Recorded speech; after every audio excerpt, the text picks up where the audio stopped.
What a play, play after play after play. And there it is. And she is taking over. Love that. He's got a lot of room to run. The greatest conference in the country is showing out tonight, gentlemen. Wow. Home run.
Ladies and gentlemen, good afternoon and welcome to Buchanan Field. Today, the Gonzaga Eagles play host to the St. John's Cadets. Be sure to stop by the concession stand, which is open on I Street, and also be sure to stop by the bookstore, which is open downstairs in the cafeteria.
Ladies and gentlemen, can I have your attention, please, for a special pregame announcement and ceremony. This past summer, both the Gonzaga and St. John's school communities lost beloved, respected members of their families when both Joe Rada of Gonzaga and Artie Bryan of St. John's passed away unexpectedly. Both Joe and Artie were staples of the larger WCAC community, and the impact of their loss is only matched by the impact they made on student athletes and their school communities during their time as Catholic school leaders and educators. The Gonzaga family extends its heartfelt condolences to the St. John's community for their loss, and thanks to St. John's community for the support they have shown us here on I Street.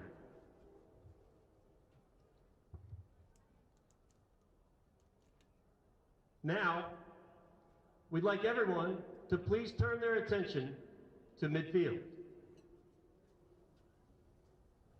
Today, the Gonzaga community is blessed to be joined by Joe's wife, Trish, his daughters, Molly and Caroline, Joe's father, Steve Rada Sr., and Joe's brother, Steve Rada.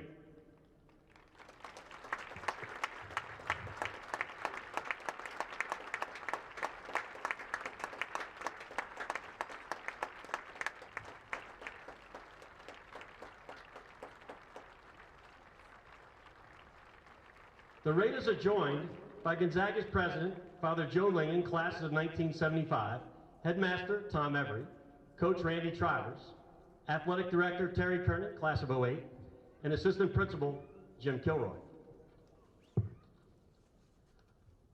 Joe Rada was a gentle soul and devoted husband, father, and friend. He was a faith-filled man, also loyal, funny, steady, patient, and positive. His love of his family and Gonzaga knew no bounds. As athletic director, Joe Rada relished the competition, spirit, and sportsmanship of the annual Gonzaga St. John's football game, the oldest Catholic school rivalry in America. The Gonzaga community, and in particular the class of 1985, all stand together in their love of Joe and their support of the Rada family. Father Lingen and members of Gonzaga's administration and athletic department and the Gonzaga community proudly present to the Rada family number 85 football team jerseys, Joe's class year.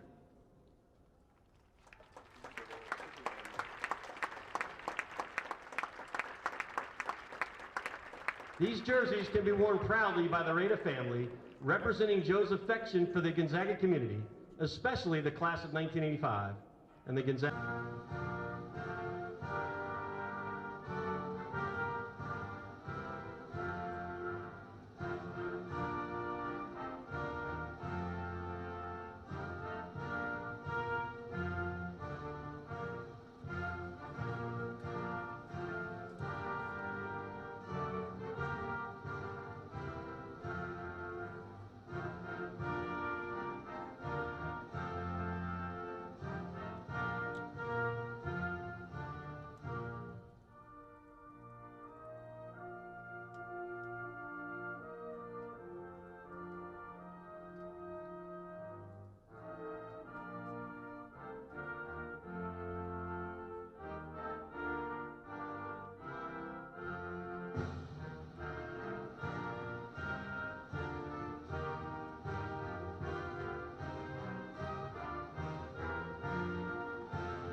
Thank you, Joe Rada, our very good friend and brother, someone who we loved, for welcoming us here, and also for this gorgeous day at his beloved Gonzaga High School, and a place that couldn't love a human being more than they love their Joe Rada, and we all consider him ours, and that's the greatest part about Joe Rada is his family. Comes off the field right now. What an amazing day. On behalf of First Amendment Sports, I'm Ken Meringolo, welcoming you to the latest chapter in the greatest high school rivalry in the country. Over 100 years, Gonzaga and St. John's have been playing us. I'm standing next to an individual who's played in a few of those games, Kevin Ricca. Played in a few of these, been the water boy, coached in a few of them, and I'm very blessed. And thank you to Joe Rada again for giving us our start out here at Gonzaga to be calling this thing live. This is an incredible atmosphere. What an incredible tribute right there, very tremendous. It's a little different not getting to go up and hug Joe pregame, and it is. As the kids are chanting, "We love Rada." Well, speaking on behalf of the St. John's Athletic Department and their community, we also love Joe Rada tremendously. He was a great friend, a Deshaunal Maplewood Catholic Cardinal in my world, and I sure do miss him. Tim Strachan. Yeah, I had three brothers, went to St. John's. I understand the word rivalry from this rivalry. And as far as Joe Rada goes, I've known him since I was 5 years old when I first stepped out on Maplewood Field. And just a great human being the entire time I've ever known him. And our hats go off and our thoughts and prayers go off to Tricia and Molly and Caroline, his family, and the extended Gonzaga family for the huge loss. We have been present here all day long for the pomp and pageantry of such a rivalry. The Cadets march out on North Capitol Street. They welcome their St. John's brothers onto the field. In the far corner, the Gonzaga Eagles and the Raiders got things started in the near corner. If we're going to have any more, we'll take a pause for a prayer and a sportsmanship creed. I'm not sure if that's going to happen here at this point, but I'll tell you what, it is a gorgeous day in downtown D.C. to wrap up a 2023 WCAC regular season the only way you can. It's Gonzaga and St. John's for the 101st time, everybody. Welcome to I Street. I'm Ken Meringolo once again. Kevin and T got a great matchup. Powerful city on planet Earth, the greatest rivalry in high school sports, and the weather matches all of the above. This is going to be a one for the ages here today. Gonzaga going to start off with the ball, guys, and we'll talk about it all day, but first down is of the utmost importance, T. Well, I think it's important. Look, the one thing Gonzaga lacks is the big playability, but they play fundamental football, and I think it's important for them to have the ball first, to have a long, sustained drive, and hopefully get some points on the board and start controlling this game from the very beginning. Ball's going to be kicked to the corner, fielded inside the 20, making his way from right to left. Samuel Terry Jr., younger brother of Malcolm Terry. I know we had a chance to call his older brother here on I Street. Wish him the best. And how about Tariq Boney flying down the field on specials? The St. John's starting defensive end, first guy to the ball, man. He, big number 7, keep an eye on him all day. Both of these teams boast incredibly strong defenses. Some of the best players in the area play defense for these two teams. St. John's first opportunity to put theirs on the field. It's Gonzaga 1st and 10. St. John's with 6 different defenders have scored a touchdown playing football on the opposite side. Got to keep it out of their hands. Cody Hobson in the backfield. He fades all day long, and I love it. I love teams that commit to the fade and throw it the way Aiden Conrad has. And that ball has. was put where somebody could get it. You know, the play could be made.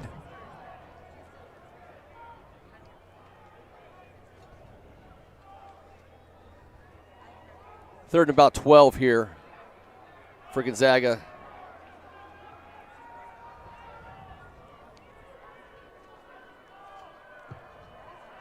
Conrad to throw. And he's going to – the ball's loose. Out. And it's Tariq Boney.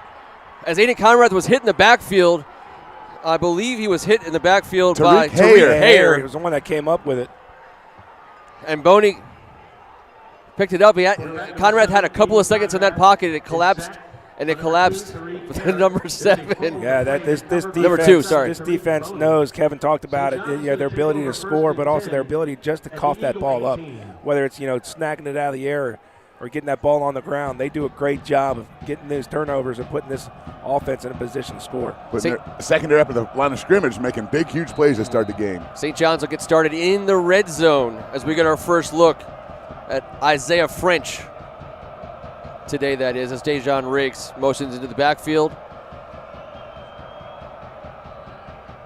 Riggs makes the first man miss, breaks an arm tackle. He's brought down just inside the 15-yard line. Handoff to number 3, DeJuan Riggs.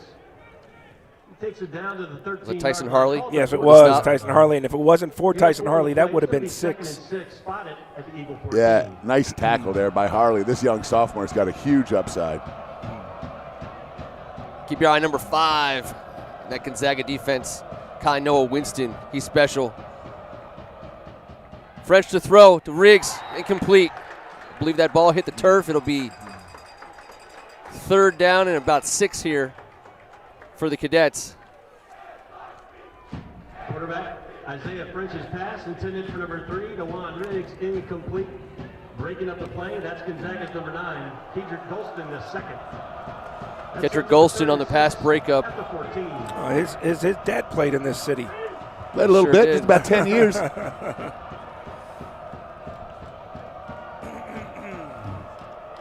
Five wide receivers for the Cadets. It's Dejon Riggs on the wide side in the slot. French, and he's going to get tripped up in the backfield. Didi Holmes. Oh, yeah, that huge wingspan, 6'6". That's just great job of getting into that backfield at the most opportune time for this Gonzaga defense. It's in here. I believe French leads the league in punting from his pooch punt. He's fantastic. He is. But I don't know if you gain much out of punting it anyway. I think they're going to give it a shot. Ball sitting just outside the 30. They got to get inside the 10 for a first down, almost to the 7-yard line. And it's going to be a pooch punt, nice and high. It's going to bounce. Let's see if they're able to stop it from bouncing into the end zone. Bounces high and touched inside the 10. He's great at it, man. He is. And that's how you expect games between these two teams to be played. Super tight. Play the field position, especially when the score reads 0-0. And when you have a defense with this much speed and you trust them and you saw that first series and you know that, hey, they came ready to play. They're flying around all over the place. Let's pin them down and force them to go 92 yards. Yeah, I was going to say after Gonzaga's fumble, the script was going the way St. John's wanted it to go. But defensively, this Gonzaga team defensively can keep them in the game all game long. It's whether their offense can generate any points. Aiden Conrad in the shadow of his own goal posts. 1st and 10 from inside the 10. 9.5 to go here in the first quarter. 5 on the play clock.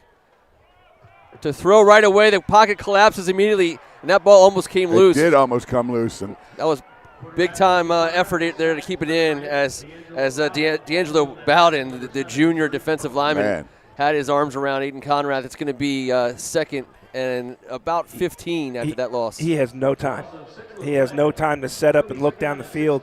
They've been. It looks like Gonzaga's been looking to go down the field a little bit here. One thing we do know about Aiden Conrad, he's not afraid to stay in that pocket, and he's stood in there for every second they've given him. No, he's a tough kid. He can take it. Joel Tillery came up linebacker with the ball. St. John's got 6 freshmen that are going to start and play meaningful snaps today. And he's one of them right there. And that's one way to start off your career in the St. John's Gonzaga rivalry, freshman. It's going to be first and goal at the 1-yard line. Cinque Blunt and Dejan Riggs in this game for St. John's. And I don't think there's a single person in the district who doesn't know who's about to get this ball. It's Monte Whedon in the game as a lead number 44, first time. Back.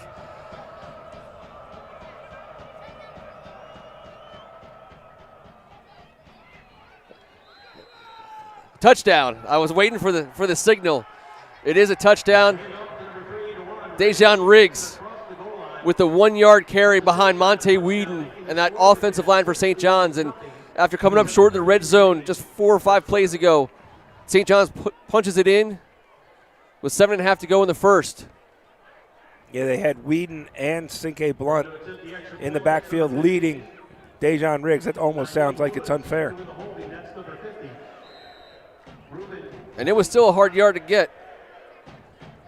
Extra point is up, and it is good, and it's into the fans. You know, we might get one of those today. I'll snag it. 7-0 here. The St. John's forces two turnovers in the first quarter. It turns one of them into a touchdown. And Joel Tillery trying to become the 7th guy on St. John's defense to score a touchdown. Almost 1 yard short. And he was 1 yard shy. They're going to give him a hard time on the sidelines. But what a play. And this St. John's defense, Coach Ward is undefeated in November. In the month of November, he is 6-0, and there's a reason for it. They've never given up double-digit points. They're averaging not giving up double-digit points in 6 victories. So Gonzaga's going to have to find a way right now offensively to move the ball and get out of this deep end zone that they've been in. They need a big play out of someone. Hey, when you got a guy like Aiden Conrad who's been through all the battles necessary, that's the guy you want to put on his shoulders here, I think, early and often on this drive. And at some point, we do expect to see number 5 lining up in the backfield for Gonzaga, Kainoa Winston. He'll be out there. We won't. We don't know when Coach Travers has that drawn up, but. Well, they threw him a screen last week. He's run some wildcat. This kid's special. A pooch Fair kick. Catch. He's executing it very well so far. He's coming off the line of scrimmage like a bolt of lightning. He's in the backfield tackling someone on every down. It seems like he's got to be accounted for. There he goes again. Yeah, and they bring outside. in. Looks like they got Max Overman, the fullback, or lining up in kind of an H-back spot here, with both tight ends, double tight end on the left side here. We'll see what.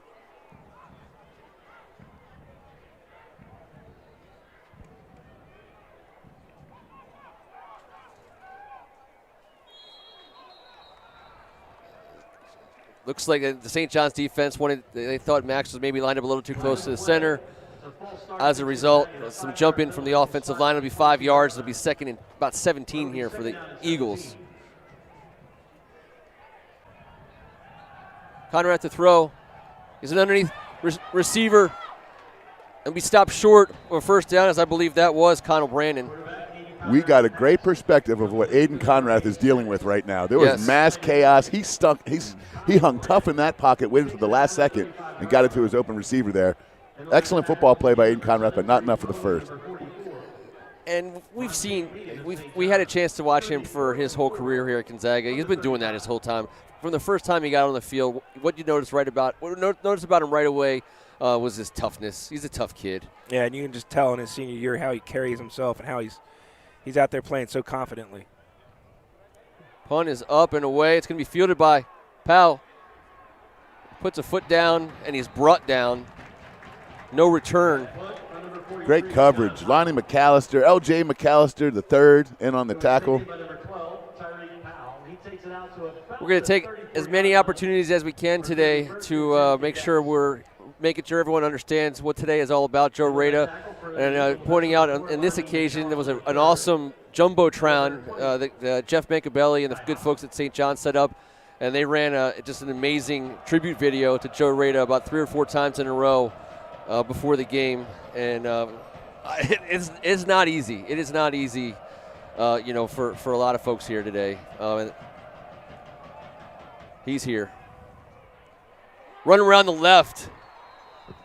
Jason Woods, the burner. We've seen that play a couple times this season. Jason Woods he's got the wheels. Blinding speed, 10.66 in the 40. He'll be running against Kainoa Winston in spring for some hardware. For some hardware, no doubt hardware. about it. Yeah. And those two guys, I'd watch that race every day.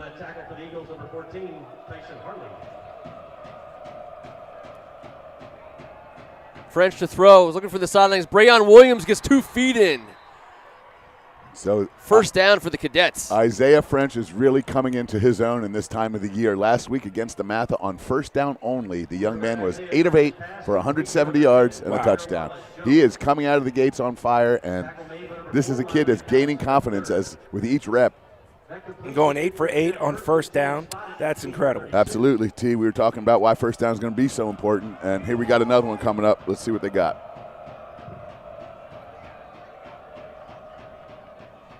French to throw again, going back the other way. Cinque Blunt nicely set up. It's got some blockers in front of him. Cinque, he'll be brought down at the 1-yard line. I mean, there's a flag down. I did see a flag there. David Fred. Adrian Hamilton leading the way down the field there. David Fred making a huge tackle there at the end, too, to bring him down, but you're right. Woods split out on the short side. Riggs in the slot. Reese Williams out wide. French works out to his right. On the run, wants it all to Dejon Riggs in the corner. Touchdown, St. John's. Flag on the play. It's going to come back, but what a play by Isaiah French. Dejon Riggs running the perfect route. It's another flag in the end zone now. There's going to be a taunting flag. So not only is this going to come back, but it's going to cost St. John's on the taunt. Yeah. That's a tough one. This is going to be a double penalty on them. Yeah, because one is after the play. Dead ball foul at the end. So it's a dead ball foul, so that also counts. So they'll march off the 10s, potentially 25 yards worth of penalties. Will remain second down. We don't have an exact count, but St. John's is up 7-0, and they may have negative yardage as a whole on the day, simply because they have only had the ball up until now within the 15-yard line into the end zone. Well, yeah, counting penalty yards. Sure.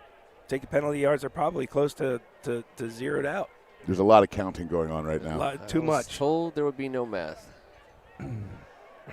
All right, and here we go. This is our Price is Right yodeler. We'll see how far he goes. Look at D.D. Holmes walking in that picture right there. He just looks like a player. The possession marker guy is just on the way. Yoder. Oh, he's still going. He's still going. That's going to take the ball all the way back to the Cadet. 37 yards. It's sitting on the St. John's 37-yard lines. And they've got to get to the 20. French to throw. Blunt on the left side. And it's going to be right at the sticks. We'll see what they call it. That's close. Isaiah French is playing at a different level. He comes down to the check down. He comes off previous routes here, and he gets it done to a guy that catches the ball out of the backfield. St. John's has 3 running backs that have scored multiple touchdowns in the passing game this year, and Cinque Blunt, he's been doing it forever, the senior. And it's easier, too, when your line is giving you all that time for that to develop. All those receivers just cleared out the outside, and then Cinque Blunt kind of leaks out late, and he's wide open for a lot of green right in front of him, make a huge play. It will be 1st and 10 as they just made that decision. 1st and 10 Cadets. 2 years ago, Cinque Blunt came in here. Jamar Curtis was hurt. Dejon was out playing a little bit of slot, and he was the go-to guy. He's no stranger to this rivalry game as well. One in motion. Riggs over the left side. Flag down. Gonzaga players are pointing at the St. John's offensive line. We'll see what the call is. I'm going to venture to say we got another holding call, Ken. Out on the edge, you see someone trying to make the extra block for their guy. Just got first down after 38 yards, but you don't want to keep going the wrong way here, not on first down. We'll get the call here from the ref, and it is holding on St. John's, and it will be first and long. They're getting some good practice on the long yardage situations. It's on number 0, Brayon Williams. Some of the best hands, not just on the team, but in the area. He's got stickum on those things. All 3 backs there to the left. And there he is, Brayon Williams with some space to run, and Kainoa Winston brings him down after a gain of about, not quite 15 yards. What a tackle, too. Goes right for the ball. Gets low. Cinque Blunt with a nice block. I don't know if you want to call that a wham block or not, but he was at the point of attack, clearing the way. And that's going to do it after 1 quarter of play. 7-0. The St. John's Cadets over the Gonzaga Eagles, and the story of the first quarter has been penalties and turnovers. St. John's set up on the 1-yard line for their touchdown, but these teams have traded yellow hankies. Well, don't forget defense. Oh, and defense, that's both correct. Of these teams' defenses came ready to rock and roll today. Both of them are very good, and both of these teams are built around how good they are on defense. That is a fact. Arguably, this should be a 2-score game already. But the Gonzaga defense, after the first turnover, able to stop St. John's from getting in the end zone. So, again, I think Gonzaga's defense is going to keep this team in it. It's whether or not this Gonzaga offense can generate anything. And so far in the first quarter, they were unable to generate anything offensively. And then St. John set up with that short field, takes a 7-0 lead. Yeah, the Gonzaga fans are going to be very thankful to get some yards here early on first down. And I know us here at First Amendment Sports are very thankful to be here today. I know Dave Dugan had a big hand in it, Oh, yeah. Terry Kernan. Want to say thank you to those guys. You guys are phenomenal. We love being here, and we're just so happy that you keep inviting us back. It's big time. And I love this. We've sat at about 2 or 3 different spots calling Gonzaga games, and this behind the end zone. We want to say thank you to all the Gonzaga parents for making some space for us here today in their place. So thank you guys so much, and you know what? It's come with some pretty good food with. Inside the 15-yard line. It's going to be a first down, 1st and 10 for St. John's, as now they are in the red zone. 13-yard line. CK Blunt in the backfield now. Dejan at the left slot. Keep an eye on number 3. Dejan with a great How'd he catch that? effort to get to the 1-inch line, as Isaiah French found him in a weird window, off balance. Here it is again. So it's a little run-pass option on the perimeter. He has the ability to keep it, hand it off, or throw it to Dejan. You know what? I like throwing it to number 3. Yeah, you're going to want to get the ball in his hands whenever possible. He's always moving. Time as much as they do. Exactly, man. Dejan has multiple touchdown passes, receptions, and rushes on the season. It's ridiculous. Nolan Stringer, good on the extra point attempt. It's 14-0. And, Isaiah French, you said it earlier, Kevin, coming into his zone at exactly the right time for this Cadets teams. We get it one week closer to the playoffs. It was great. He had a great drive. He had a great drive. He had a great game against DeMatha 2 weeks ago. He threw for 300 yards that night, guys. He's just it's starting to click for Isaiah a little bit during league play. And after that early injury he had at Macedon and Ohio early, he took a helmet-to-helmet late in the game, and it looks like he's rebounded all the way from it. And because right now he's using his brain out there as much as he's using that arm, and the kid's a player.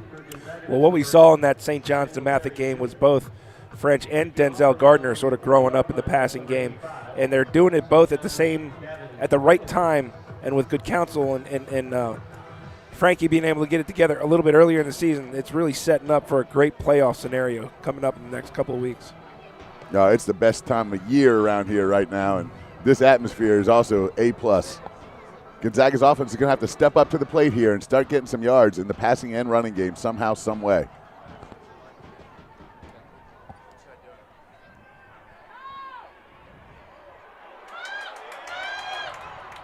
Or how about in the special teams There's one game? way to get it started. What a big play. Something Gonzaga desperately needed. Just a little bit of room, a little bit of hope. Get a signal here from the ref on what the laundry was for. It was late. It was when the hit was coming in. They might get a helmet-to-helmet. Yep. That's going to be against St. John's. Yeah, I was thinking either face mask or a late hit. Or unnecessary roughness as a face mask. That's a 5-yard penalty. Puts the ball back at the 49-yard line of the Cadets. It's now 1st and 10. Give that 5-yard false start penalty back. You got Tariq Boney at middle linebacker. This is look at a little 3-4 look. 3-3 stack. Conrad quickly swings it out. Short gainer, about 3 yards, 4 yards.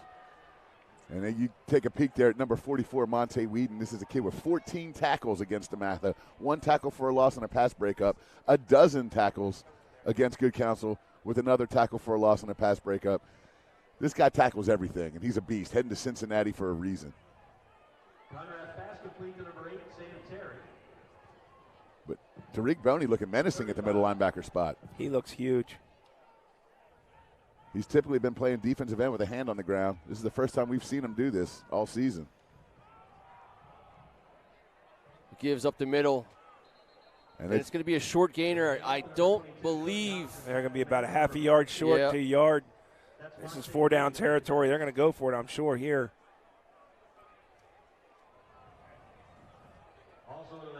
Fourth down.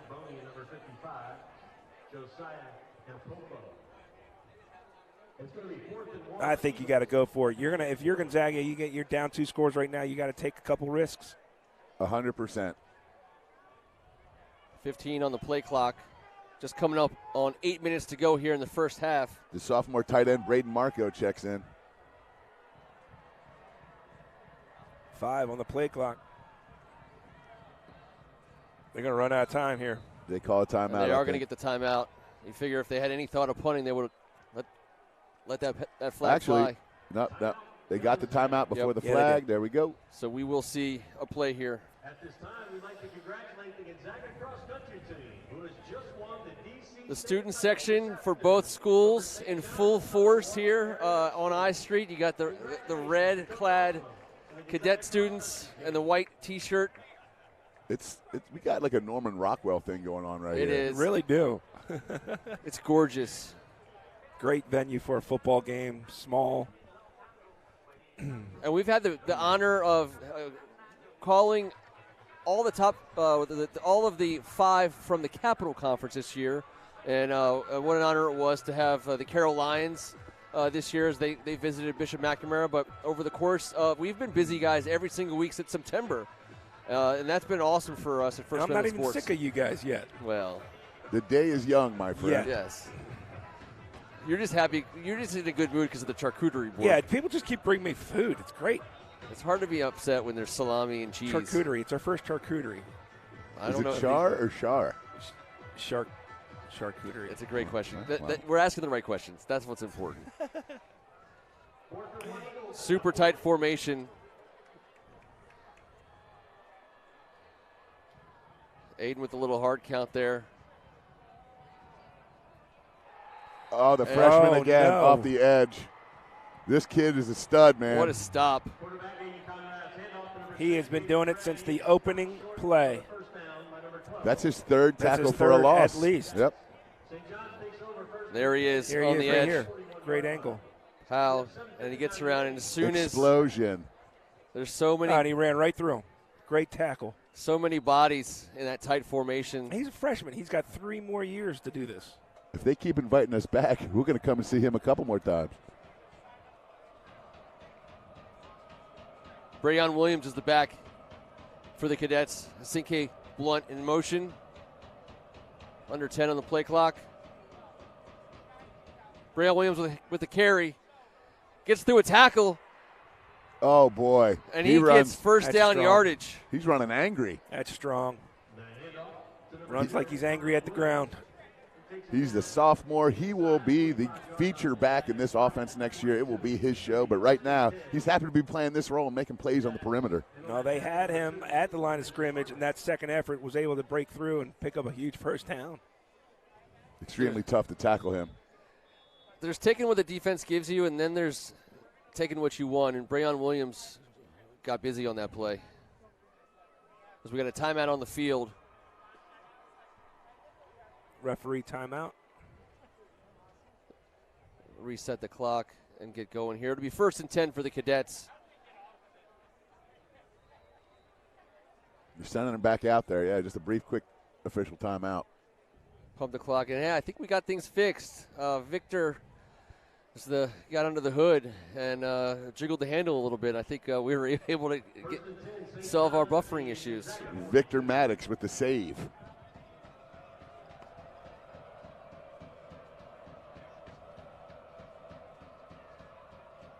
French to throw, working out to his right. Up the sidelines, positive yards. Smart play. He's so under control, and he's playing with a ton of poise. Yeah, but also you got to give a lot of credit to this offensive line for St. John's, doing a great job of keeping, everybody at bay and allowing him to let plays develop. He's able to be patient and letting things, kind of figure out. And then if he has to make a play, he's got time to get around the edge and make a play for this team. 2nd and 2.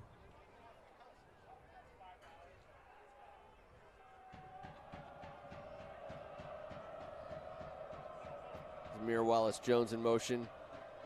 Brayon Williams. What Flag a cut. on the field as he makes the first guy miss. They're going to get Amir Wallace-Jones. He got his hands out a little too much there, and it was a bit of a tackle on the block. Yep. Going to be coming back 10.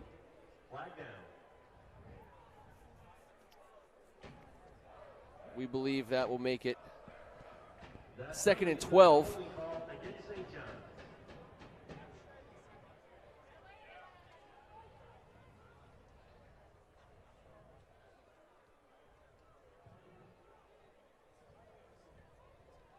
It almost hasn't mattered what the down and distance is for this St. John's team. They pick up a lot of plays and chunk yardage. Just so many big playmakers on their side. Low snap. Brayon Williams makes the first guy miss. He's up the sidelines, another flag down. As he'll be brought down to if it's on Gonzaga, it'll be first down, but we'll see who it's on. It's starting to get real flaggy around here. I read the report. They said there was a chance of flag today, but it looks like there's a really bit of coming down. They're going to get the wide receiver there. We didn't really catch it. It happened right before. It was after he had made the initial, broke the tackle. It looked like it was thrown for something that was happening inside. So you think it's right there. Looks like Reese Williams engaging. Now it'll be a spot foul, and that was upfield. It was 2nd and 12.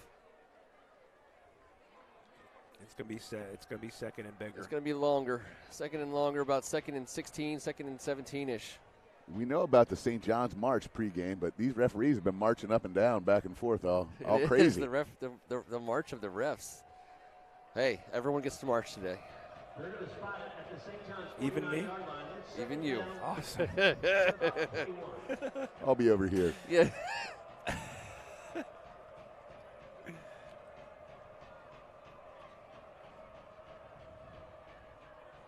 French looking to his right. Look at all that room. Goes back to his left. That's Amir Wallace-Jones. And he'll fight his way forward right at the sticks. A guy who's used First to down. fighting his way forward. Amir Wallace-Jones, a brutal leg injury last year. He's fighting his way back. Coach Ward said he's right there. He's almost back to 100%, and plays like this show you why. Did you see that pocket that French had? I did. It is just perfectly semicircle. Nobody within yards of him. No, it's textbook, and that'll give a junior quarterback some confidence. Any quarterback. And we always hate seeing kids get hurt and get injured. We saw a sophomore Amir was really coming into his own. It's good to see him back out there. 3 on the play clock. They get the play off. Blunt over the left side. He's got some room. And he'll be brought down inside the 20. Cadets will be in the red zone. The handoff to number 5, Cinque Blunt, tackle made. Oh, they're dominating the up front right there. You see that little wall they're able to get on the inside. Who's that? 58 on the outside doing the kick out, creating the lane. Yeah, Ian Ellis, the sophomore. It's just as big as for this O-line as it has been for Isaiah French. Not a senior in the group on the St. John's offensive line. A ton of youth, but you can see these guys are veterans at this point. It's too late for youth in this season. Yeah. Keep an eye on this line. Just see how well they're able to control that line of scrimmage here. Yeah, we reserve the word youth for August and September. French keeping it, moving to his right. Throws What back a underneath. design. Blunt. And he'll pick up close to another first down. It'll be second and short here for the Cadets. It was like Gonzaga couldn't make the right decision there. Blunt stays on the block. You know, French has all day. He lets go of the block and he just dumps it off for a big gain. Well, it's a crazy connection. I mean, St. John's offensive coordinator, Antoine Bailey, was a running back at Syracuse. And you know who his position coach was? Coach T up at Syracuse. They gave each other a big hug out here. Antoine, the all-time leading pass receiver in Syracuse history as a running back, and you understand why the St. John's offense does what it does. But how about that connection between those two? Giving each other a big hug right at midfield out there. You looked out there and you thought, can you imagine going up north and Coach T's your position coach and coming back down here to this rivalry? How about it? That's amazing. St. John's is going to get a timeout. Under 4 minutes to go here in the first half. Two-score game, and Coach Ward and his staff will talk about it. Coach Trivers getting his guys ready for a goal line stand. They need it right here. You can feel it. This crowd hasn't been into it the way it was to start the game. They need something to change the momentum. They really do. A turnover here would be absolutely perfect for Gonzaga. A third score for St. John's, though, gives a very comfortable early lead in the first half. And this Gonzaga defense is making it hard. I mean, as many chunk plays as St. John's able to make, as many third and miles that they have to overcome. This Gonzaga defense is doing a great job of still making every single point they're getting so far difficult to get. Sorry, that charcuteries. Yeah, you got some charcuterie stuck in your throat? Next time you're supposed to chew it. Chew. It's so good. It is so good. Second and short here. Second down and 2, St. John's at the Eagle 12. Blunt, Williams in the backfield here for the Cadets.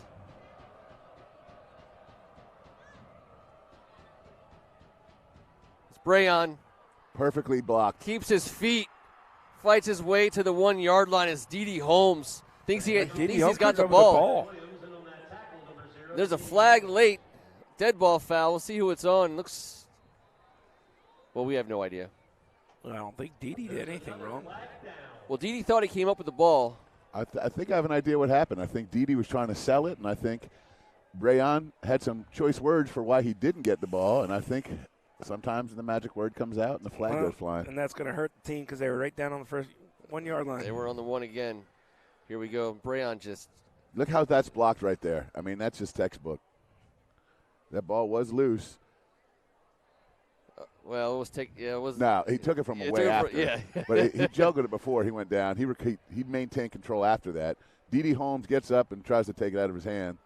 Then I think there was a slight conversation. And the Cadets will march backward. Adrian Hamilton holding his own on the left side there. That was a good-looking block if you had a chance to see number 77 on that run block. It's going to be first down at the 17-yard line. So see what we got going on here. They'll put the ball down. And it'll be first and 10 from there.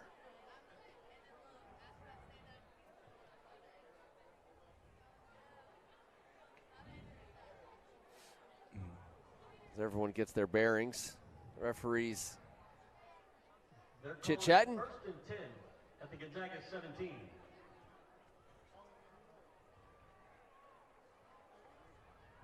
Penalties have been dictating the lack flow. of flow. The flow. I was going to say flow, but I think lack of flow is better. It's real choppy. All right, the clock's moving again. First and 10. French in the shotgun, Blunt to his left. Blunt keeps his feet down to about the 12-yard line. 5-yard gain will bring up 2nd and 5. He takes it down to the 7, or rather the 12-yard line. Gain of 5 on the play. It's going to be 2nd and 5. Nice play there by Aiden Foster. St. John's running games, it's got patience to it. It's that zone block. Let the running back find it, get that jump cut and cut it up in front. They're not rushing to do anything. They do a very good job of that. No, they've been extremely effective today. And Coach Ward happy to use some clock at the end of this first half. French to throw. Wide open, just it looks like he wasn't able to hold on to He's it. going to want that back. Might have been too open, right? He was wide open. There's the Ball's throw once delivered again. well. That's textbook there by Isaiah. Great footwork. He got his feet placed right underneath of him after that fake. Jason Woods is saying, Coach, it won't happen again. You got to come back to me. 3rd and 5. Big spot here for this Eagles defense to keep St. John's out of the end zone.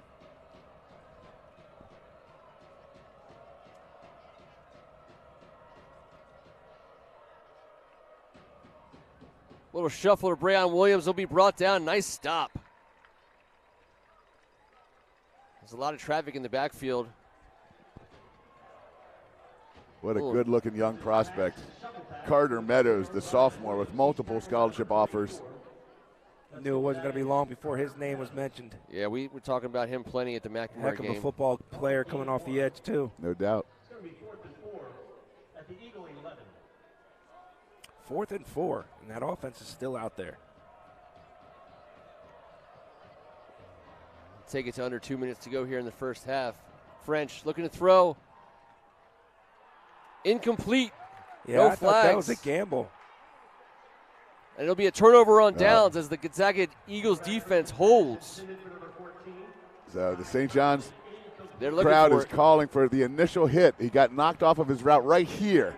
That's what they're talking about. So the two hands, nice job getting away with that one by number 9, but two hands onto the route, and that's what the St. John's fans were screaming about. A big, huge stop for the Gonzaga defense. Huge stop. They needed that desperately. Even with a field goal, they could have gone up 3 scores, but kind of keeps the door open a little bit for Gonzaga. 1:56 left to see if they can't get something in zone before the half, because St. John's gets the ball and they come back out. I do believe St. John's has 2 timeouts left. The scoreboard is not revealing that information. Aiden to throw. There's the crossing pass. Oh, Monte Whedon. He hits you, you remember it the next day. Yeah. It's going to be fun watching him do that at Cincinnati when he leaves here. He's just so powerful. Connell Brandon, the senior tight end. Loss of 1 on play, 2nd down and 11 from the 10. 2nd 11 for the Eagles. Eagles just not able to stretch the field long ways right now. Conrath to the boundary, That's a good catch. and he gets out of bounds. Quarterback number 7, Aiden Conrad's pass complete to number 1, Darius We'll see if it's good enough for a first down. I believe it's going to be 3rd and short. He takes it out to the 20-yard line. It's going to be 3rd and 1, Gonzaga.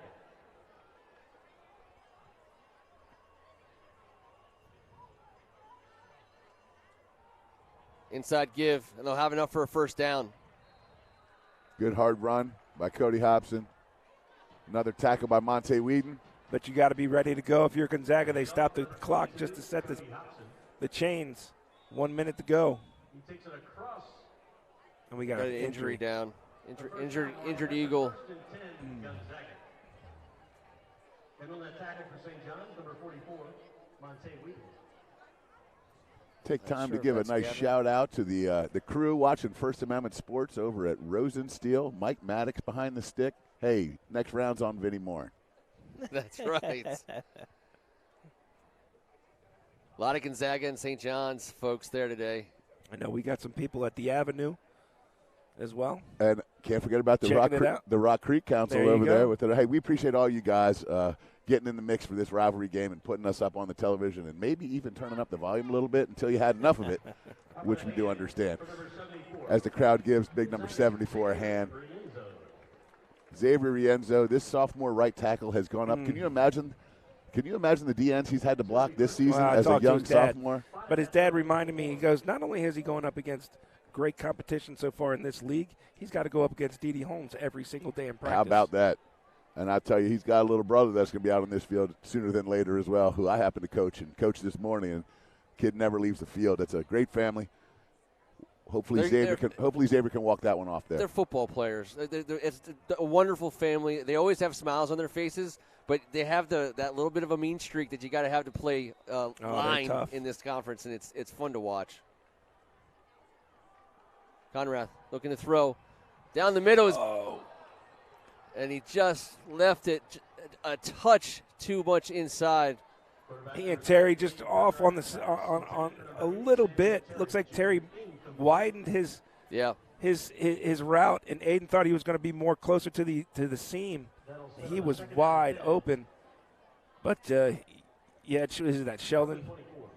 No, I think that was Samuel Terry. No, on defense. Roman I see. Richardson, number Yeah. 24. It was Richardson. Yep. Maybe that's why Terry widened it a little bit. 2nd and 10. Conrath, quick swing out to the running back. How Who's brought good? down for a How loss. good of a football player is this number 12, the freshman Tyreek Powell? He's not playing like a freshman, Yeah. that's for sure. And Gonzaga, unfortunately, still just not able to stretch the field north and south. This is going to be Fights his way tackle for through. a loss, number 4 for the freshman who has imposed his will on this game from that left edge position. He's coming up from the secondary and playing in the box and making his presence known. Another shot here as the ball gets outside right away. Fights through a block. Yep. He's going to be a handful for a few years. Well, we talk about freshmen in this league all the time, especially at programs like St. John's and Gonzaga and the DeMatha Council, McNamara. You're coming ready to play. Basketball, football, lacrosse, soccer, you name it. This league's getting top talent, and they're coming. They're ready to play on day one. Well, the youth leagues are different, and Kevin, you can talk about that. You know, the experience they get there, plus the experience of guys that are a little bit heavier, a little bit bigger, that in our day weren't able to play youth ball, but now they are, and so that when they come in as freshmen, they're a little bit more ready to contribute right away. Are you still playing youth ball, Kev? I'm trying. Well, he's trying. He's coaching it. Well, of He's course. coaching it. He's got some eligibility. Nah, report cards came out. I'm done. I'm cooked. Ineligible. I'm saving my eligibility for a few more years. Till you hit your stride? Just still hit my stride. All right. Just really, really waiting for the right moment. It's going to be 3rd and long here for the Eagles. Tough situation. 36 seconds to go in the first half.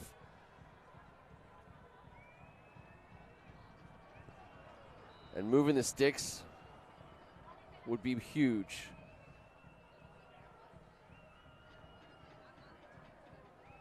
And we got a jump from right Here's tackle what that's in happens the game. when your starting right tackle has to walk off the field. Yeah. Stuff like this happens in rivalry games, so they'll get it ironed out at halftime. But you get thrown into the mix, no one feels bad for you. Not in this league and not in this rivalry. And this sophomore, big number 71, Gavin Bennett. It's going to be a heck of a football player. Yeah, we're going to say his name for a lot of good reasons over the next 2 years. He and Rienzo will be out there at the tackles for the next couple. That's right.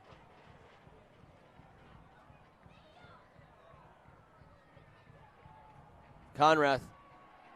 Pocket breaks down. He gets the ball in the air. He's going deep. Roman Richardson almost comes up with the interception. I think Coach Ward's saying that's okay. That's all right. We have a chance to give a punt return here, and that would have been the ball on our own 45. So let specials get involved. And let's see who they pull back. I'm thinking number 12 is going to be sitting back. He's been, and I'm wrong, that's going to be Reese Williams. Back deep to return this punt.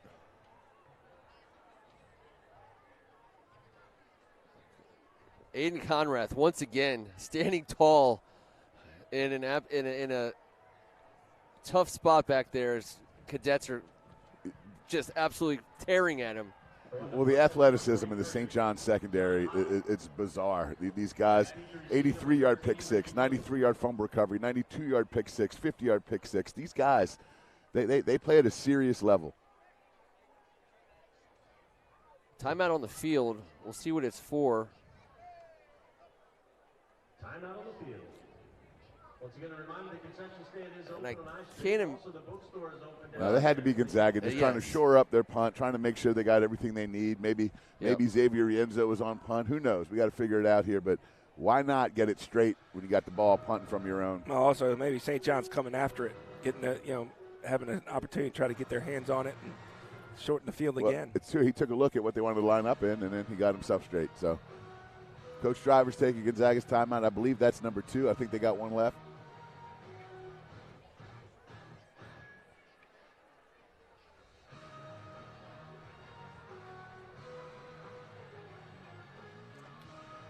And here they come.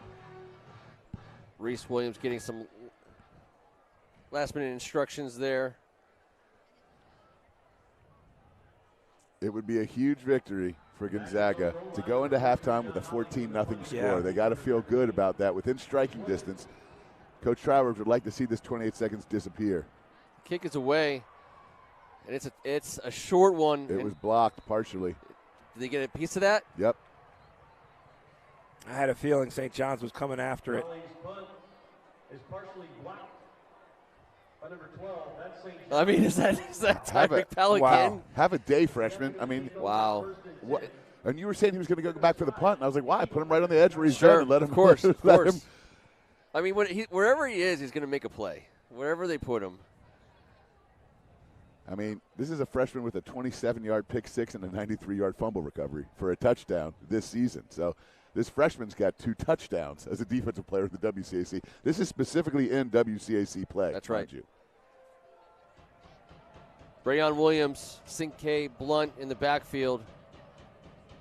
French to throw, swings it out to Brayon. He's got some room to run. And sure, that's a nice tackle because that's the first time that one man has tackled him, and Kainoa Winston is that dude. He is an absolute football player. His speed is relentless, his toughness, the way he comes flying up. He's going to play big time college football. That's correct. Timeout St. John's. Haven't seen Dejan for a hot second. Well, the one thing St. John's preaches is keeping their 3 running backs fresh. How much tread do you have on your tires? You got 2 teammates ready to help you. Let's help each other all stay fresh. And then it's really worked out for them well this season. And these young men get along so tremendously well. They have bought into their role, and they've accepted that, hey, this is a team deal. We all have to carry the rock. Let's none of us put it on the ground, and let's support each other. And it's been fantastic. Coach Ward beams with pride talking about these 3 kids, talking about how intelligent they are on and off the field, and what a great group. I know they're all going to be sad to see these 2 go, number 3 and number 5 as seniors. I don't think the Gonzaga fans are going to mind all that much. No, though. They won't be throwing Look at number 0, man. Has Blunt made his decision? Not yet. 2nd and 9 at the 31.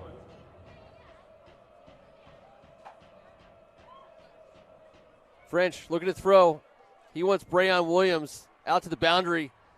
Smart. He's going to get a first down, and he's going to get out of bounds with 7 seconds to go. So that play took him 7 seconds. I think you bring out your kicker, or you're going to take a shot at the end zone. I don't know if you have a chance to do both.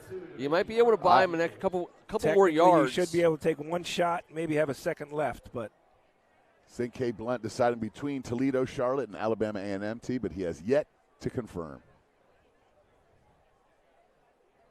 Isaiah directing traffic, 7 seconds left.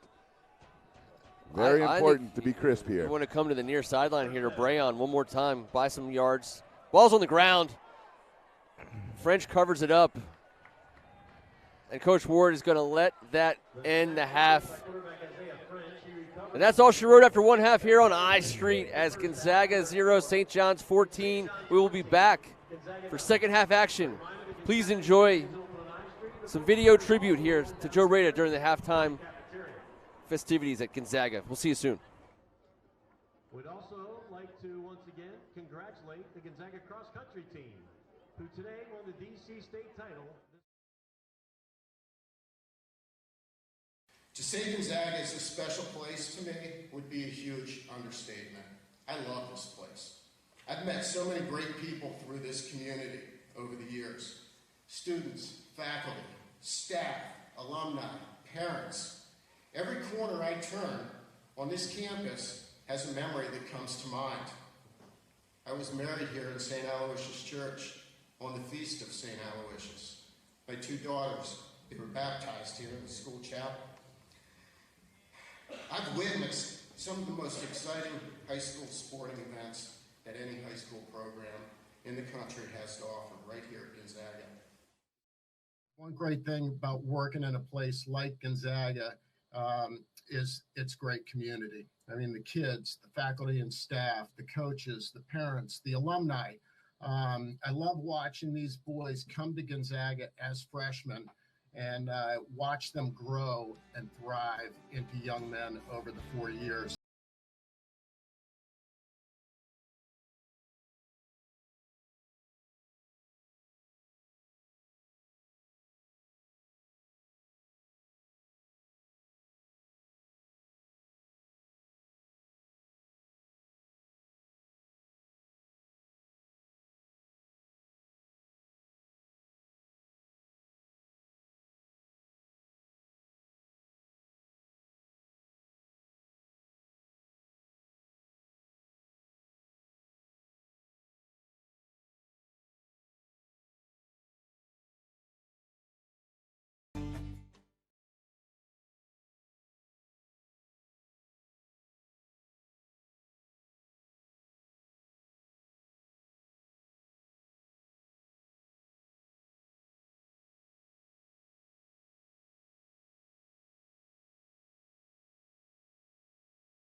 Once a Marine, always a Marine.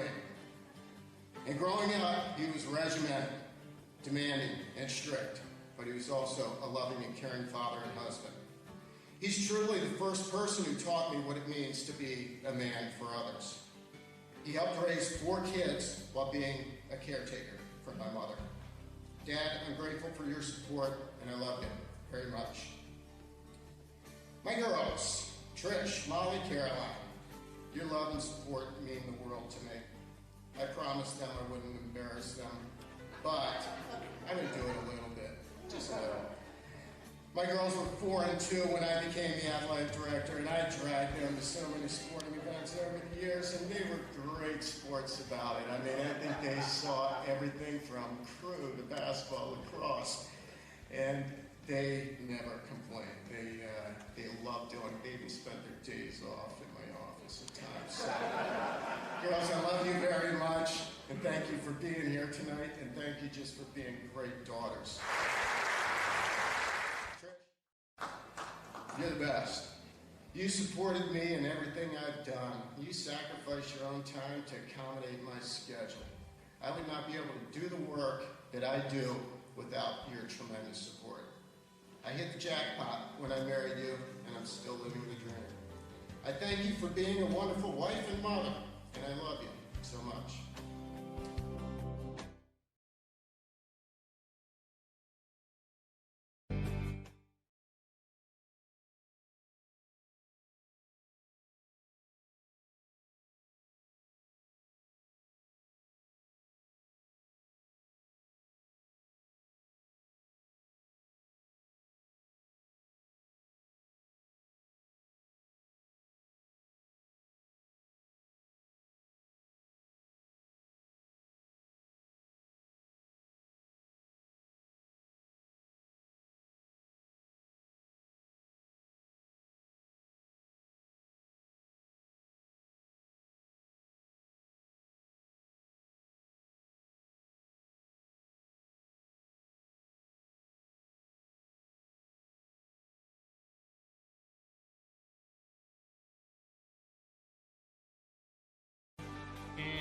favorite moment as the athletic director? I kind of threw it into a three-part, I as a player, here on I Street, my greatest moment was beating St. John's 53-0 at Byrd Stadium my senior year to end my high school career. And, the joy of that is we were taking a knee with 6 minutes left in the fourth quarter just because we didn't want to score any more points on St. John's. So that's one thing. And as an assistant coach, when we beat McNamara in '96, a lot of people we were hearing, well, you didn't beat DeMatha. You won the championship, but you didn't go through DeMatha. And to do it the following year was just was awesome. But then as an AD, I had to go with two moments and two unbelievable moments, although there were many. I mean, like, you could take different sports. I could name something with lacrosse, but these two just kind of like stick out in my mind. The first one, the 2015 basketball WCAC championship at American University, that went into double overtime, being down right at the start of the fourth quarter by 13 points and just fighting, coming back, tying it up, putting it into double overtime, and then winning convincingly in that second overtime. And then obviously is the Hail Mary pass by Caleb Williams to John Marshall in 2018 at my alma mater, Catholic University. Those are great memories, but seriously, I've had so many great memories over the past 20 years, just watching Gonzaga athletics, actually over the 40 years, watching Gonzaga athletics. It's been a pleasure.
sad now. And thank you for sticking with us. Not a dry eye in the house. It's definitely not here in the parent section, as we had a chance to watch that video of Joe Rada, and it's just different. It's different not having him here. It is. It's every time. It's unimaginable, and it remains unimaginable. And I don't even want to imagine it. And watching that video, it is. It's tough. I mean, he was everything. He was synonymous with the Gonzaga, for starters. But it's so much more than that. He was a neighbor. He was our neighbor. He was our friend. He was on a business side. He got it right away what we were trying to do, and he was part of it and instrumental, really, in First Amendment sports getting off the ground. But that's nothing compared to the impact he's had on kids' lives here on I Street since 1985, since he went here. He's the man, and everything that the WCAC stands for, and everything that we got into this to do, is embodied by what Joe Rada did, who he was, how he conducted himself. It was never about Joe Rada, ever, to Joe Rada. But to all of us, it always was, and it always will be.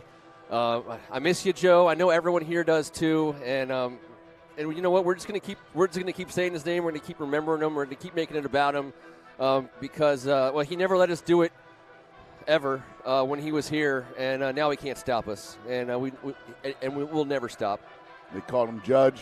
I know that if this conference had an all-star team, Lifetime Achievement Award, human beings, he would have been first off the bus for us. First team all nice. And, none of the three of us went to Gonzaga, but we felt every time we saw him like we had to run up, give him a big old bear hug. And that's because he treated us almost like little brothers. You know what I mean? Like he understands our passion for this conference, matched his, and we celebrated that together. And the only other place I saw him more than I saw him down here at Gonzaga was at the Kensington Safeway. And that Kensington Safeway has not been the same since either. Man. Dude, at one time I saw Joe Rada and Brian Griffin in the Safeway at the same time. It was surreal. Did either of them wind up calling the police on you? On me. Yeah. They're like, what's the McNamara guy doing here? And there's the McNamara guy loose in the produce section. Why is he in the shopping cart? Put down the pineapple, sir. One last thought. It's going to get real again when we show up for the basketball tournament. I thought that this morning. Yeah, I don't know how I'm going to do it. I don't know how we're going to do it, but it's not going to be easy. Let's do what Joe would want us to do, and he wants to talk about this game. It's 14-0. Hey, let's just be honest. Gonzaga kept this score 14-0. It could be a lot worse. Gonzaga committed some costly turnovers early. Both defenses showed up in the red zone for their respective schools. It's a two-possession game, and you hate to throw out cliches, but this is the matchup. This is the field. These are the teams where it gets weird in the second half when these guys come together. You kind of have a sense of the way the first half went. If it goes that way again, fine. But it doesn't really go that way, does it? So your prediction is things are going to get weird in the second half?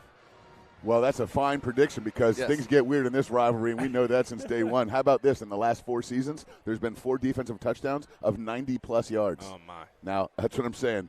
Anything can turn in this game. You guys all remember 2018. Quentin Johnson, right before halftime, takes the ball from Caleb Williams and races 95 yards for a touchdown. Everyone remembers what Aaron Davis did to end that day. Aaron Davis sprints the length of the field into Jeff Clay's arms. Yep. Now, real quick, sidebar. Literally. Sidebar, I gave Jeff Clay my pass that day. I said, whatever you do, just stay out of it. Don't get in anyone. Don't tell anyone.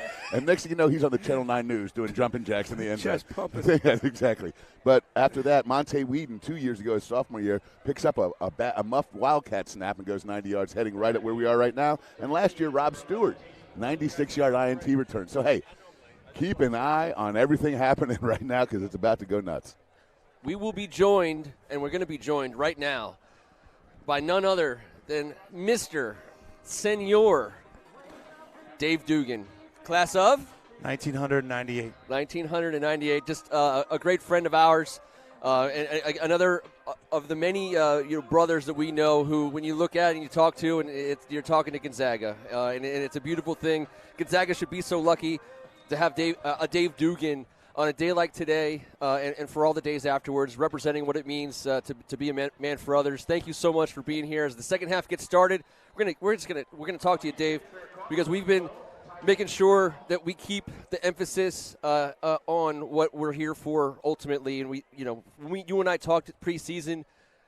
This was always going to be about one guy. It was going to be about Joe Rada. Tell me a little bit about what's been going on behind the scenes to get ready for such a momentous occasion. Well, Ken, appreciate it. T-Bird, Kevin, this is great what you do here for all these young men and all the fans out there. So I'm touched that you asked me to be a part of this. In honor of Joe, Joe was the offensive coordinator when I was a student at Gonzaga. He was a leader all his years on I Street every day by his example.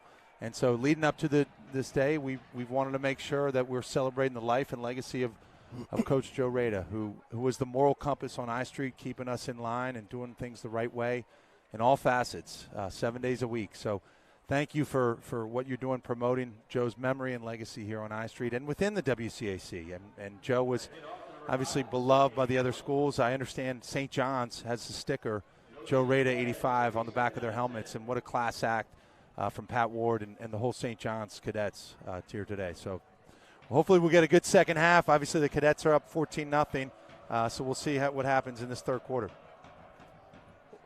Well, look at that. Two great defensive plays right out of the locker room as Gonzaga's defense is pushing the Cadets' offense backwards to start the second half. Dave, you talk about the past at Gonzaga. We talk about the past and the history of this rivalry. You've been around, obviously, up close and personal to this particular rivalry for so many years with your role at Gonzaga. Just talk to us about the day. I mean, this is a huge day for two schools. Huge day for Gonzaga and St. John's to showcase their student athletes out here in a fine fashion and being right in the breath of the Capitol building. So, right, awesome setting, gorgeous weather, hard-hitting ball game with the Cadets up 2 touchdowns to none. Here we go, past the sidelines. What is that, a first down? Well, we have a flag. It's going to be short. It's going to be short of the sticks for a first down, and it was 3rd and long. We'll see what the flag is. 10.5 to go here. We'll get the signal here from the ref.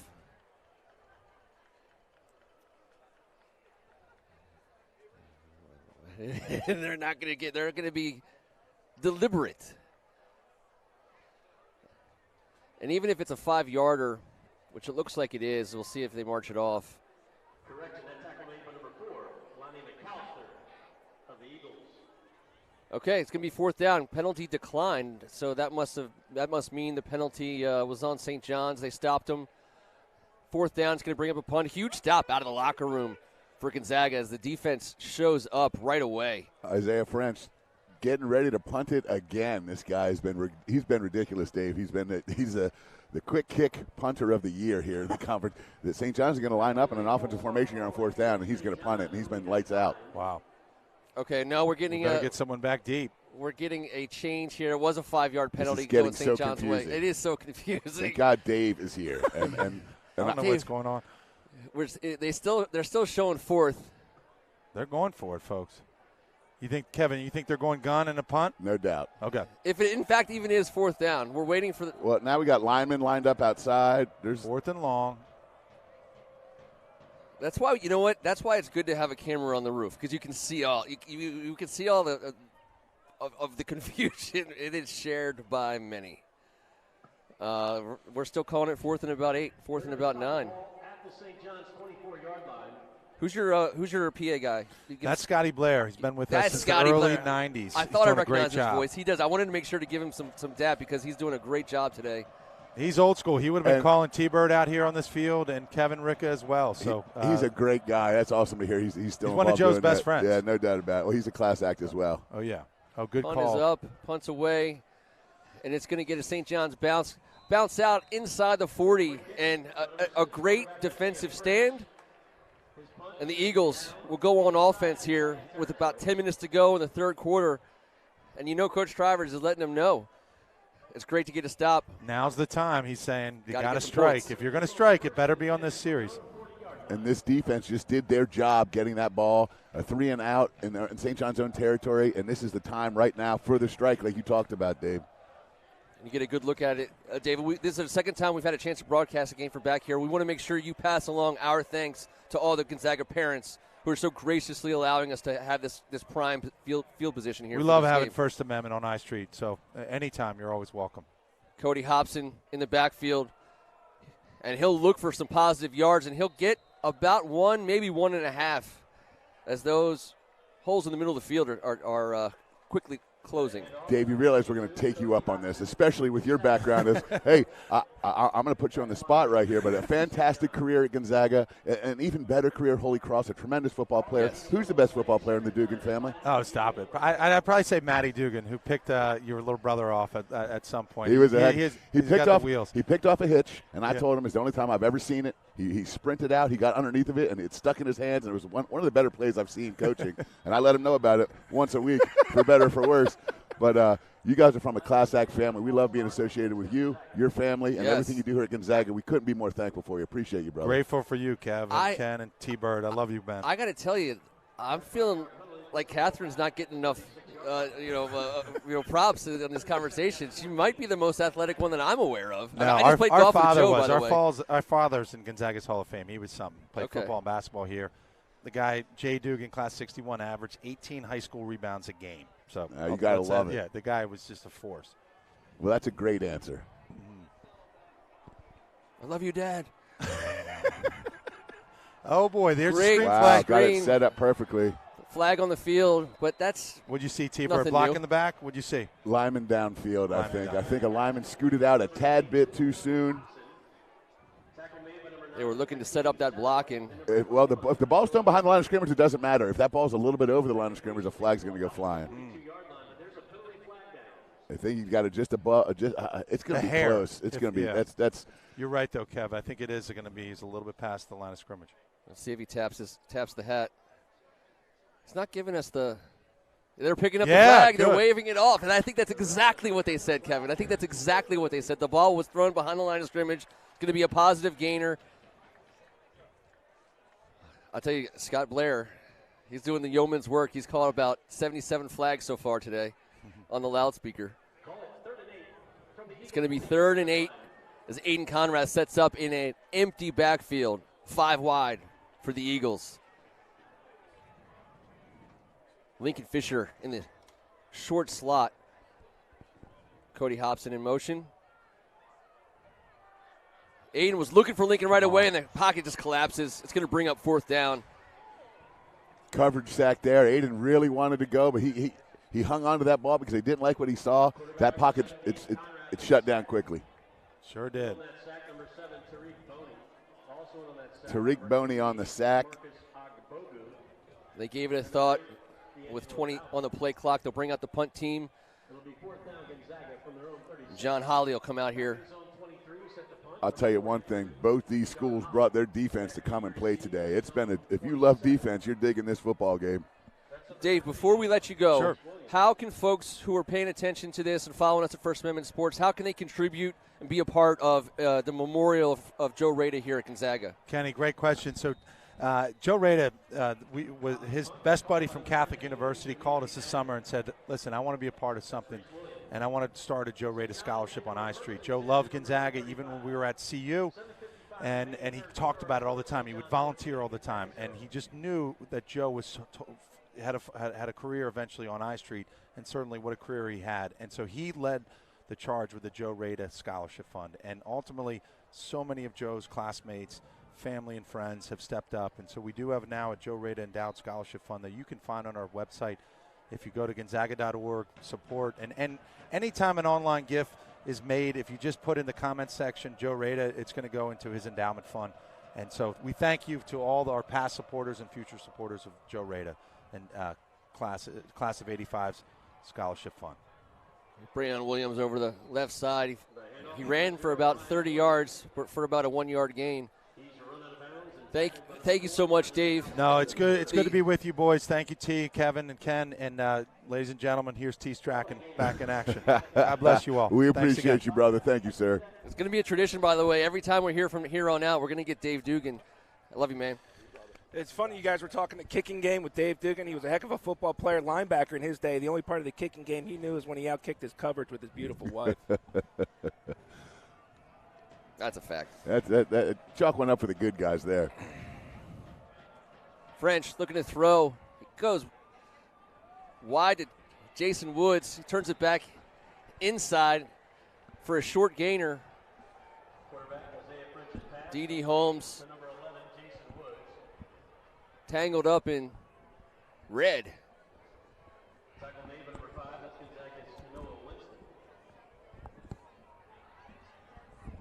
It's going to be third and about 5. Call it 3rd and 4.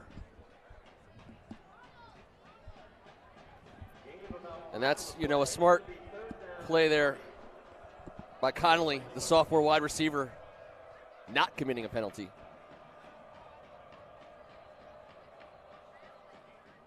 Whistle dead, timeout, St. John's. They'll talk about it. This Gonzaga defense looking for another stop here. Doing everything they can to keep this Gonzaga football team in it. And you almost have to say, Kevin, you were talking about a lot of the defensive plays St. John's have made in the past. I think Gonzaga is in desperate need of a big-time play and possibly a scoring play on the defensive side of the ball. They deserve it. They play hard, and you watch film with these guys, and they have gotten better and better. And especially in WCAC play, they've gotten to the top of their game, and they fly around, they make plays. They make it difficult to run the ball. It's more of a bend but don't break. And I'm telling you right now, they scheme you up. You got to be prepared to play against these guys. That's why Coach Ward just called that timeout. He had 2 guys going the wrong way, and he just said, look, let's end it. You can't go out there and make mistakes against this defense and let them get back into this game. Because right now, I think that's their best opportunity. Well, offensively, it's not a secret. They can't get anything going offensively for Gonzaga. And almost it seems like every time they have an opportunity to break one, that St. John's defense just swarming to the ball, not allowing big yardage. It's less about what Gonzaga can't do and more about what St. John's is doing also defensively in this game. It's a huge defensive battle. You're right. They are swarming. That team speed and quickness is relentless. Tight bunch left. Empty backfield at the moment. Jason Woods in motion on this 3rd down play for the Cadets. Play clock at 5. They've shuffled out of this formation a couple times. Brayon breaks out wide, inside pass right in the middle to Cinque Blunt, I believe. That's next level right there. That's next level football. He had about 2 or 3 reads there and did a great job of finding the right guy. The snag concept, you got a guy in the flat, you got a corner, and runs a stick route right there. And when you got hands like Cinque. Good decision by French.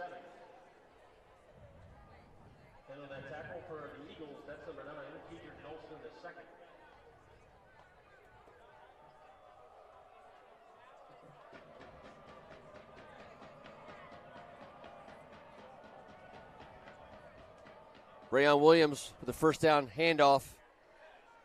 And he picks his way for a couple. Still no Dejan.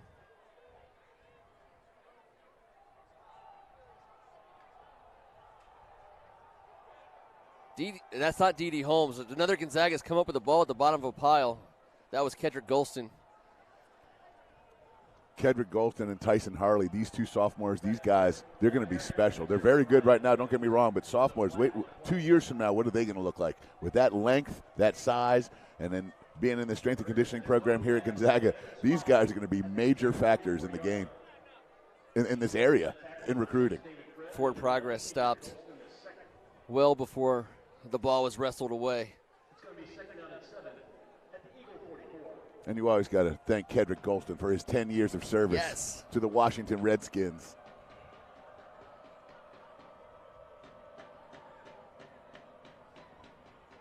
Great play as we speak about him. His ears must have been burning. He's a football player. Well, he's a player. Yeah, you talk about him at any point in time, he's probably going to pop up in conversation because he's such a good football player. And you're right, he's got so much more to go. That's the most impressive thing. 3rd and 10 now. It's a 3-yard loss on the play. Gonzaga just can't let him off the hook here, giving up too many 3rd and long situations to St. John's offense. They need to find a way to get off the field here. Although this could be 4-down territory for St. John's as well. French to throw. Wings it out to Brayon. Got a blocker in Cinque Blunt. He's going to be short of the first, though. It'll be 4th down. It'll be about 4th and about 6. It's a cool play design. A little flare with a blocker right in front flaring out. I like the way that looked. And right here, number 6, David Fred. Yeah, good tackling. I missed the. It was Fred that had the 90-some yard return at McNamara a couple weeks ago. He sure did. He's a heady player. Gonzaga. Breaking my heart, but heck of a player. 4th down again. And we're going to see another punt here. I thought so. Interesting formation. Unless they've got a wrinkle. Lonnie McAllister is hoping for a chance at this. It's going to come right to him. He's going to field it at the 9-yard line. I mean, what and a that's weapon. where he brought down. It's a great punt. And someone, he might be the best punter in the league. And he's doing some push-ups in the backfield. It's French. Lost his helmet. He might have a cramp. I believe that's what we're talking about here. As Matt Smith will take the field with some pickle juice. He's been punting. He's not getting worked as much as Tressway has in recent weeks. I think Tressway has punted 1,017 times for Washington. But I tell you, the O-line might give him a hard time over there on the sidelines right now. How are you going to get hurt punting? Come on, QB. Now, hopefully it is just a cramp. I think he's fine, but. We saw this in the beginning of the first half. Gonzaga taking possession inside the 10 a couple times.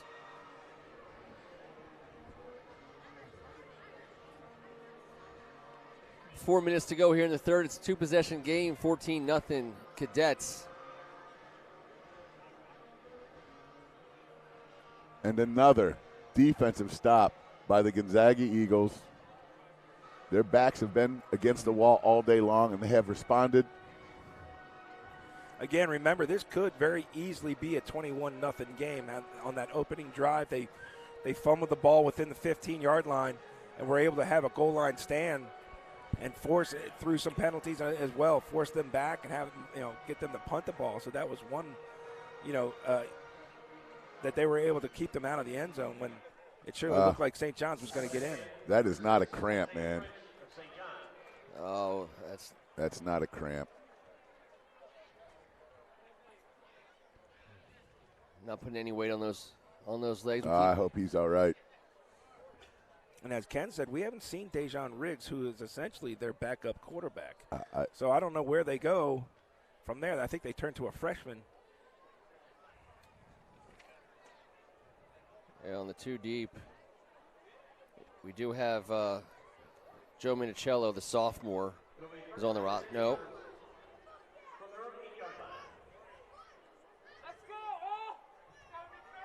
Oh, I'm sorry. Woods. We've seen Woods out here. Naeem Woods. We've seen him a couple times. Yes, they'll warm him up if he came in. He got snaps. Yes. Against good counsel. And that was my fault. Aiden Conrath, right in front of us. Hand off to Cody. Well, how about this view, gentlemen? We are legitimately 30 yards away, watching this from the end zone angle. No, it was a perfect example right there. There was a hole, and as soon as he gets to it, Tyreek Boney just closes it up right as he gets to the line of scrimmage. Luckily, Hobson's able to fall forward for about 2. And what Xavier a great Renzio play. Back in at right tackle. Gavin Bennett on the left side now.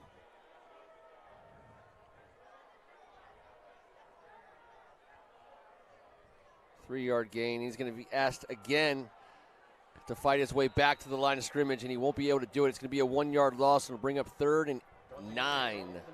D'Angelo Bowden. Yep. Swarming like T. Shed. And the freshman. It's frustrating. It's like they're going to break one, and then they don't because St. John's is all over it. So good right up front. Lincoln Fisher singled up on our right side.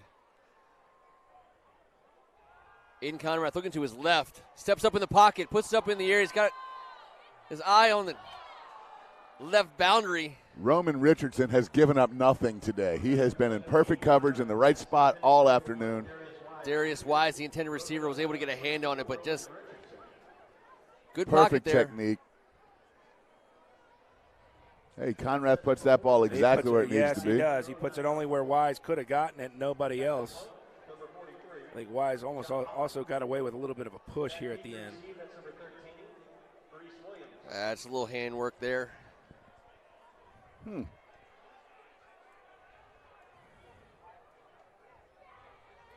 John Holly.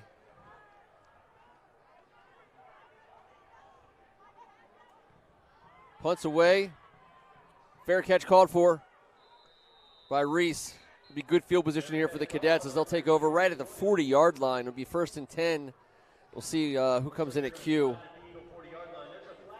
We do have a flag down, according to Scott Blair. He's right as usual. It's in the near corner, right at the line of scrimmage, where I saw. Well, this would help Gonzaga if it's against St. John's and they push it back a little bit more, because the short field right now, you just kind of get that feeling that this St. John's offense can start wearing down this Gonzaga defense.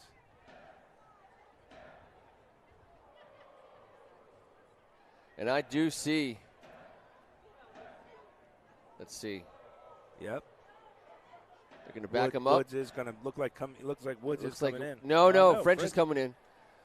Daniel LaRusso's going to fight. Daniel LaRusso's going to fight. Great call. You know, you hate to sit there, and we thought it was a cramp. I'm making jokes about the O-line, giving him a hard time. I just, thank God. I've never had muscles big enough to know what a cramp really feels like, but I hear they're not fun.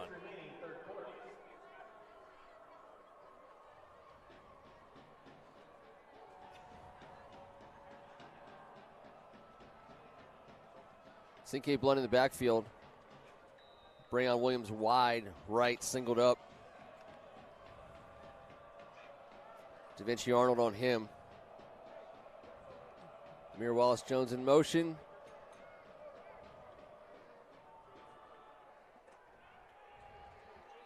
And this Gonzaga defensive line has showed up in the third quarter. They've had a great third quarter. Yeah, St. John's, I think, does want to just get that running game going and get the clock running, but Gonzaga's defense is just not giving them any inches between the tackles right now. You almost feel like St. John's has got to go back to the outside and let their playmakers on the outside make some plays. Tough matchup for Amir Wallace-Jones as the H trying to take on D.D. Holmes. That's a lot.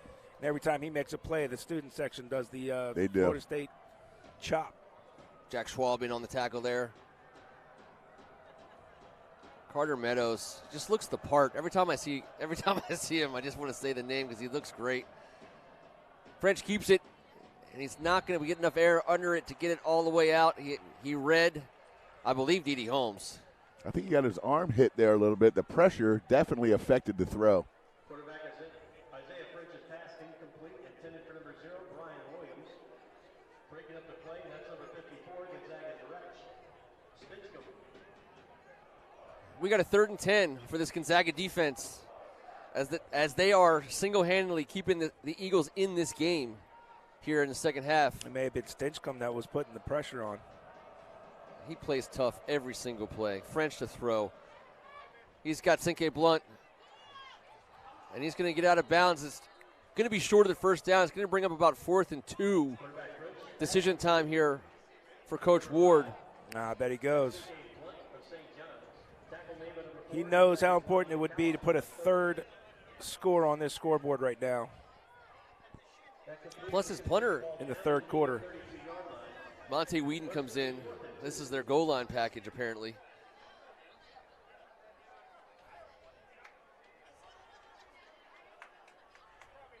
You know they got to play action off of that formation as well. Absolutely. And you know they want to run that right now, too. They're going to take a timeout to talk more about it. I'd maybe save it for the playoffs, but I believe that's 2 timeouts taken. You also might want to show that you're capable of doing it. 1 timeout left for the Cadets, I believe, in the second half, if I'm not mistaken. No, you're right.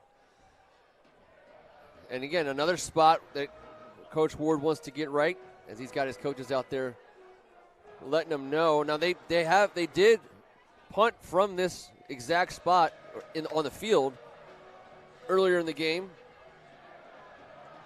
and French buried Gonzaga inside the 10.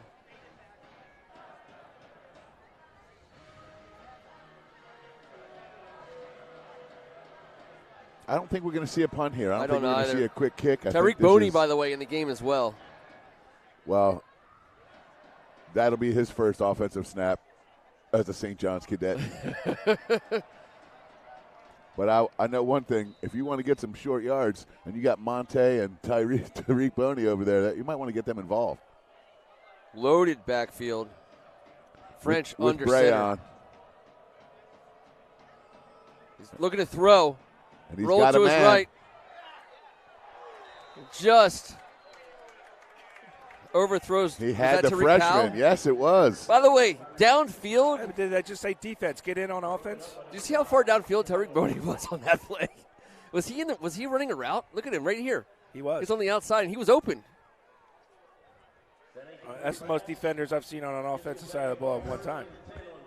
I don't but know. It didn't work out, and that Gonzaga's defense does a great job of sniffing it out and preventing another big third down conversion. Boney wasn't open. open. Down conversion. I mean, hey, listen.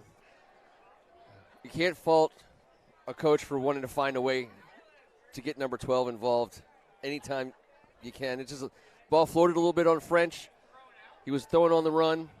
It's going to be a turnover on downs. Another stop by the Gonzaga defense as they've had a hell of a third quarter. Hobson up the middle. That'd be one of his better first down gains for sure on the day. Yeah. As he had some daylight through the line of scrimmage. Daylight is true. He burst through that hole right there, and that's the first time 7 or 8 yards, and he was running behind his pads there. He's had enough of getting hit in the backfield. David Fred is Good in the hard backfield run. now. Nice job by Joel Tillery on the stop.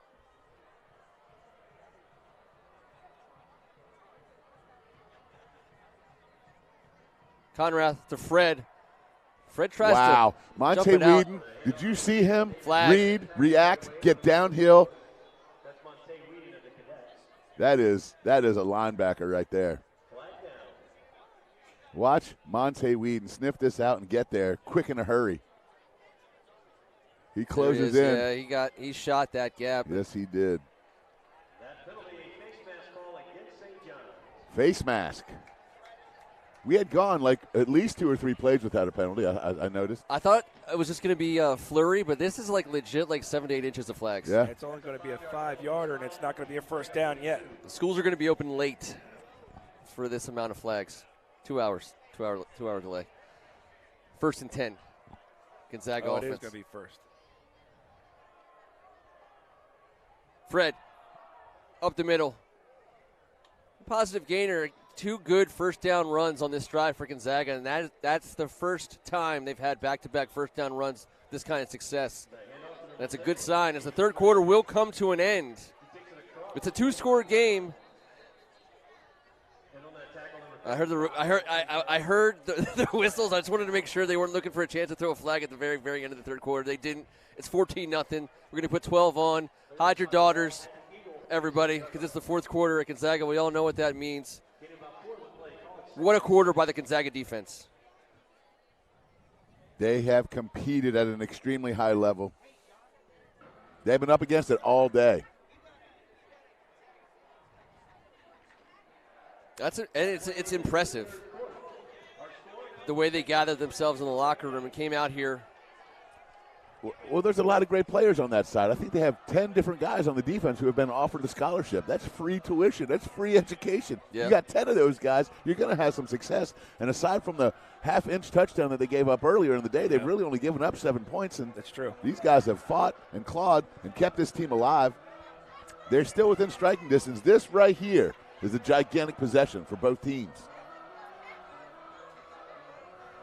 You just got to imagine Gonzaga's got to take a shot at some point, and maybe they can catch this St. John's defense not paying attention on that in that particular opportunity.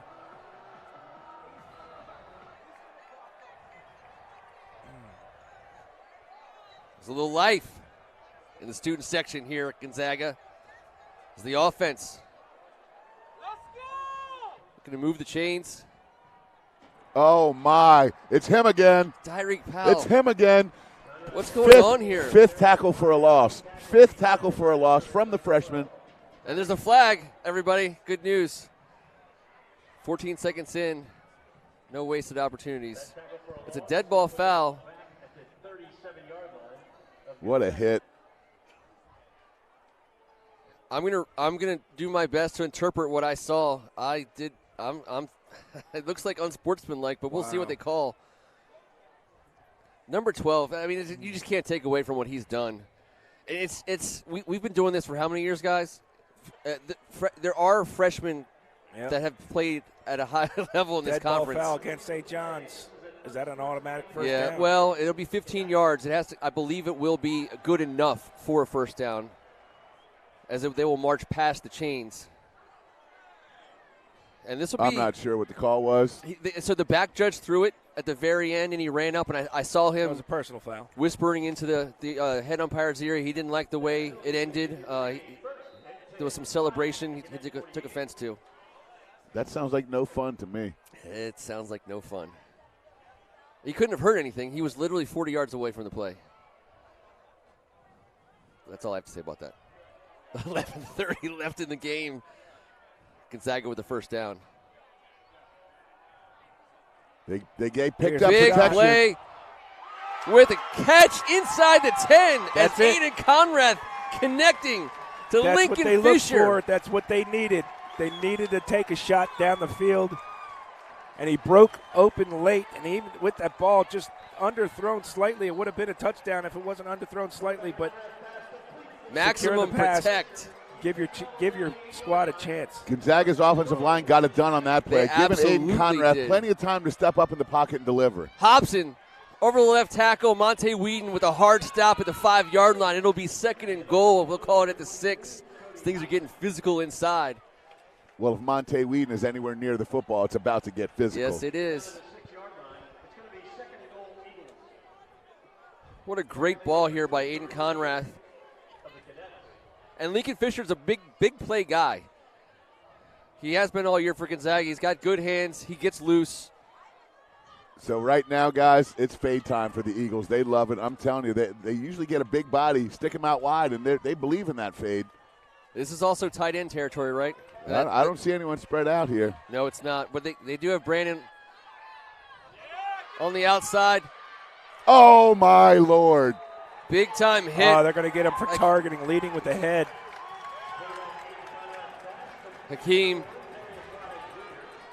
I think they're going to get him with leading with the head. There's going to be a personal foul, and it's going to put him right up on the goal line. Well, it'll be half the distance. It will be half, even though and it'll be 2nd down again. I don't believe it's an automatic first. If it's not a personal foul. We'll find out together.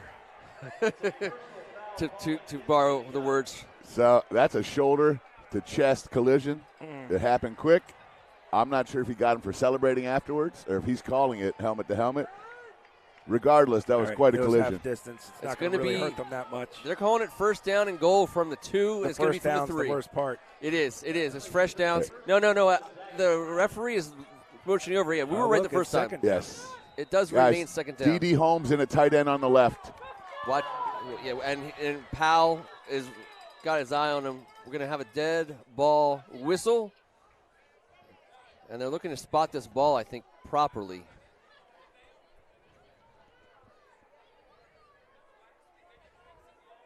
I think everyone's in on this conversation. Offensive linemen, defensive linemen, they're getting input from everybody here. Well, just like St. John's did in the last offensive possession, Gonzaga said, hey, defense, get in there. I'm looking out there at both starting defensive ends at tight end in Gonzaga's short yardage goal line package. Yep. Conrath. And here we go. D.D. Holmes for a fade on the left. They did this against DeMatha. This is a Meadows, matchup too. right now. And you got Carter Meadows, by the way, on the short side. We're going fade to D.D. right here. Ball's up in the air. Didi's looking for it. And he catches it in coverage. Shamar McIntosh, you couldn't ask him to cover it any better. Or was that Tariq Hare? I believe that was Shamar. But either way, you're basically guarding. You're getting posted up by a power forward. It's in the end zone. exactly what it is. I talked about this earlier. They believe in this play. They work on it. They execute it to perfection. I love the short yardage fade in the red zone. It's one of my favorite plays. And when you got a guy like D.D. Holmes competing like that, that's very difficult to stop. Aiden Conrath with a perfect ball. Everything he did about that play was perfect. They work on this relentlessly. It shows. And I love it.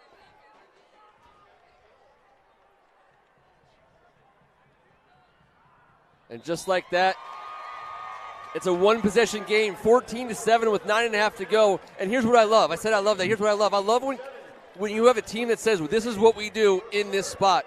This is what we do. And then they just go out and do it. And against one of the best defenses in the landscape of the WCAC, D.D. Holmes. Tip my hat to you, sir. Coach Trivers, well done. And also set up by the big play, right? The big play, they finally got downfield. They were able to stretch it north and south, and that's what put them in position to score. And anytime Aiden Conrath is able to get something done through the air, you got to tip your hat as well to that offensive line. They've been at war since this game started with some of the most athletic defensive linemen in the WCAC, and they've lost some plays, but they've won some plays. And on that drive, 2 big plays: the deep ball to Lincoln Fisher and the fade to D.D. Holmes. Good job offensive line by the Gonzaga Eagles. And here they are in a one-possession game in the fourth quarter. T, I tried to tell you, T. Things are going to get weird. And I agree, and I'll tell you what else is weird. D.D. Holmes, the leading touchdown reception receiver for Gonzaga in the WCAC regular season. That's amazing. What an athlete. Jason Woods right in front of us, and he'll have a chance to return this. No, it'll be to the short man. Fair catch. Heady play. Kai Connolly, the sophomore wide receiver. 1st and 10. And now, for the first time all day, St. John's, again, they're up. But the momentum of this game has clearly shifted. It started with the Gonzaga defense. The Gonzaga offense played up off of that momentum that their defense gave them. And now this Cadet offense has to go to work. Yeah, it was the Gonzaga defense that set the tone. Started switching that momentum, really doing a great job of keeping St. John's at bay, and then the offense coming in and making a big play when they had to. And no Dejan has definitely been affecting these Cadets. Jason Woods on the boundary, and he's going to be. Yeah, he stepped out a little early, yep. And you saw Amir Wallace-Jones. They had a corner blitz from his defender, but they moved the play the other way. Here you'll see it at the top of your screen, and there he is right away. But they went the other way. 2-yard gain as they work the short side of the field. Brayon Williams now the deep back for the Cadets.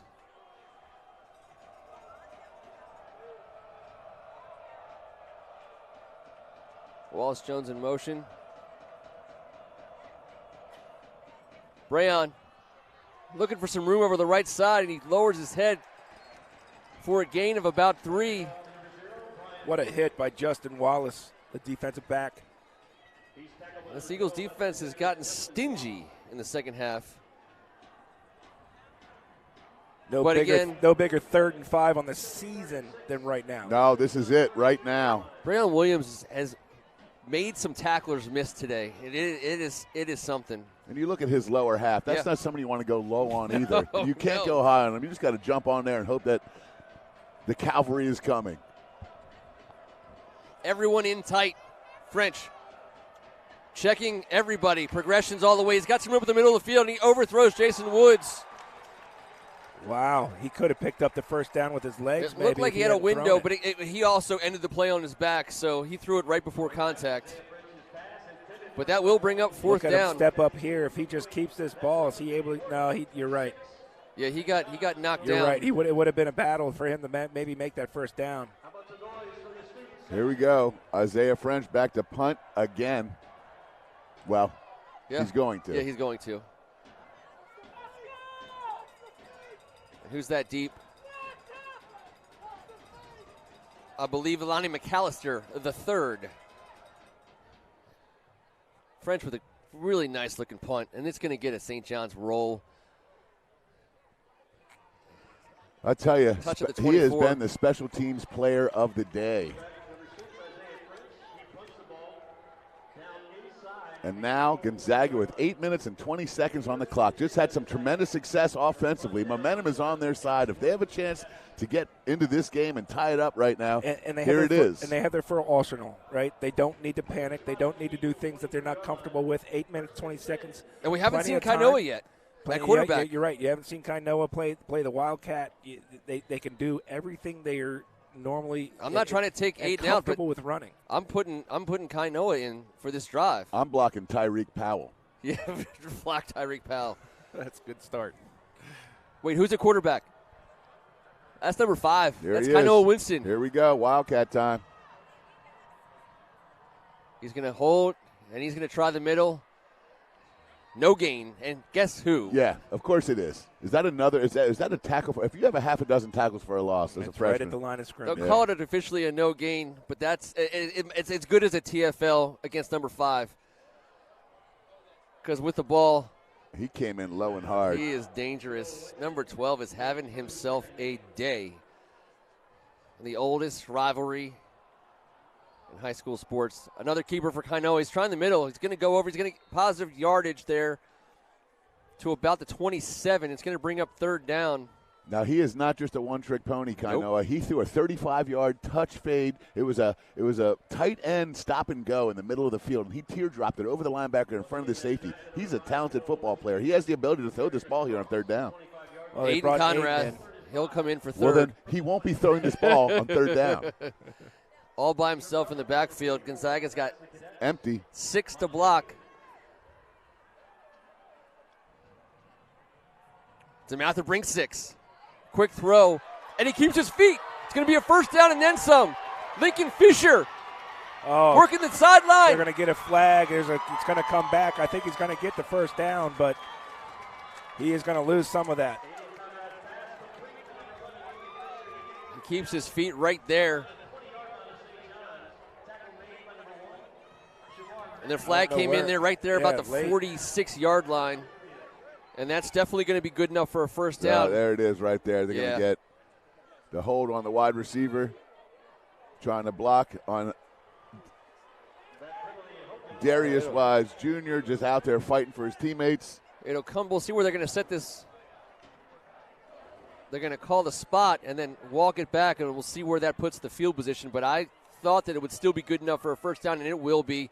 1st and 10 for Gonzaga. Well, that's all that matters. As far as moving the chains for sure. Do you want the yardage? Yes, but you want the first down more than anything. This Gonzaga offense has come alive in the fourth quarter.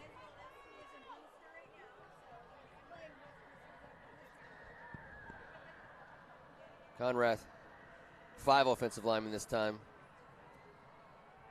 St. John's rushes 4. Conrad under pressure right away, gets it off to the tight end. How about that? He gets hit up high, able to keep his composure and still make a play.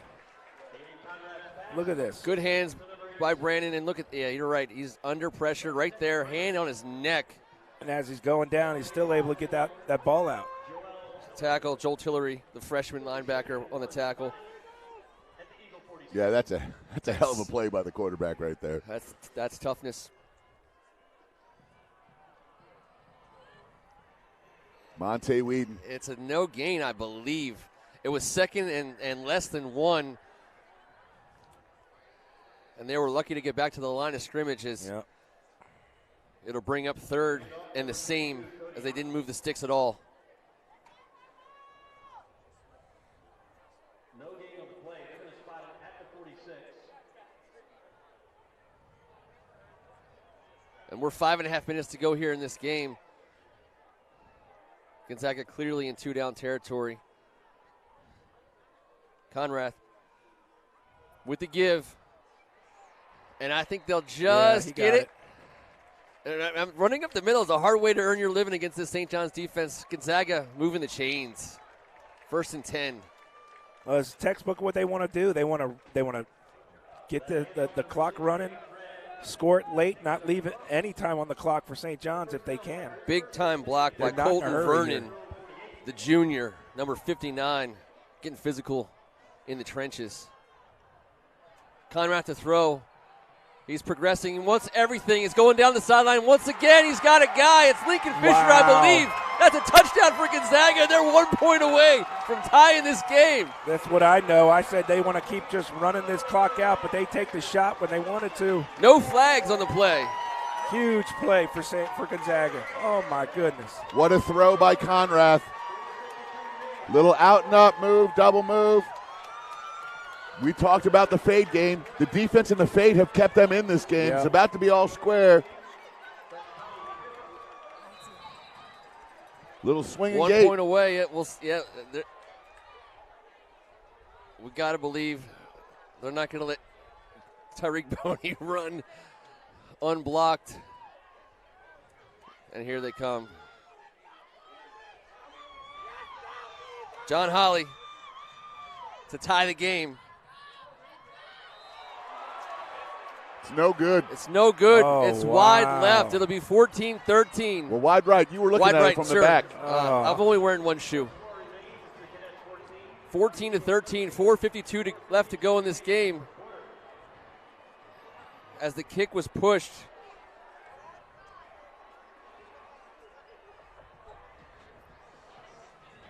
You know, how does karma work out so much?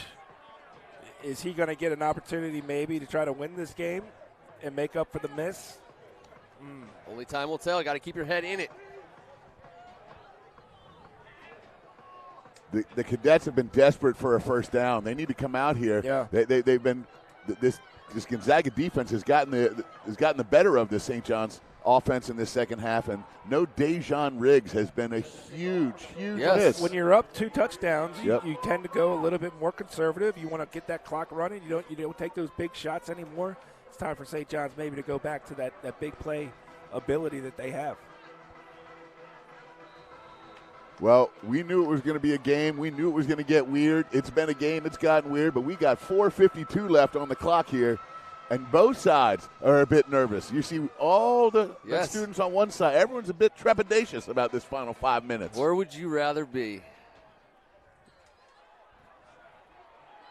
Powell makes a man miss. He's on the move. He might just be gone. And why not number 12, Tyreek Powell? Is this kid for real? I mean, just stamping his name on this game, on this rivalry, on this day. Give me a block punt. Give me 6 tackles for a loss. How about 10 tackles for the day and a kickoff return for number 12, the freshman? Wow. Are you kidding me? That's As he incredible. takes the ball out of Jason Woods' hands, makes 2 men miss, scoots behind that block, and once he gets to midfield, you know what's going to happen as he takes the distance. And let me tell you something. We're going to get a chance to watch this guy for 3 more years.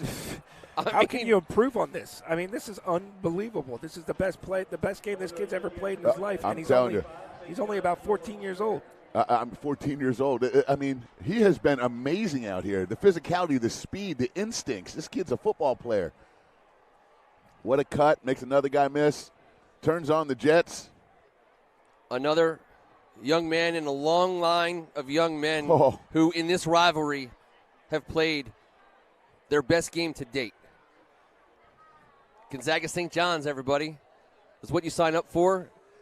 I believe there's a flag at the end of the play. The referee just picked it up and put it in his pocket. I don't know if he dropped it by accident. Just practicing? It's just muscle memory. Because I don't see anything happening on the field. And the Cadets are going for 2. They're trying to put it out of reach here. Brayon Williams and Cinque Blunt. Monty Whedon on the field. Jason Woods. Keep an eye on number 7, that right tight end. We're going to get some play action here. Oh, they're running Brayon Williams won't get in. It'll be a 7-point game. Wow. As the Gonzaga defense with a big stop. Those were meaningful points. And with 4 minutes and 38 seconds to go, 1 touchdown game. Lonnie McAllister coming in, and that could be a game-saving tackle depending on what happens here. That's a huge play. The defense for Gonzaga, all we can do is applaud them and everything they've done. I think Pat's going to think about that again. You just kick it, you make it an 8-point game. It's a really tough way to tie the game up. I know you want to put it away, but now you kind of leave the door open. Well, I love the aggression, just going to end it, but you go with your guys and you call a play that you love, and then a guy like L.J. McAllister slides down the line of scrimmage. He came to win today, and so did this defense. So keeping it at 20-13 after the huge kickoff return by the dynamic freshman. Now Gonzaga and Aiden Conrath, they've been lighting it up here in the second half compared to that first.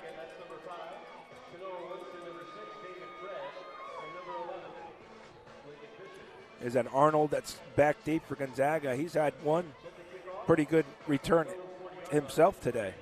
Well, I think St. John's and Gavin Kennelly are going to continue this little they're going to keep 9-iron onto the 9-iron approach, short right. Just get on the green. Green in regulation here. Give yourself a chance to 2-putt.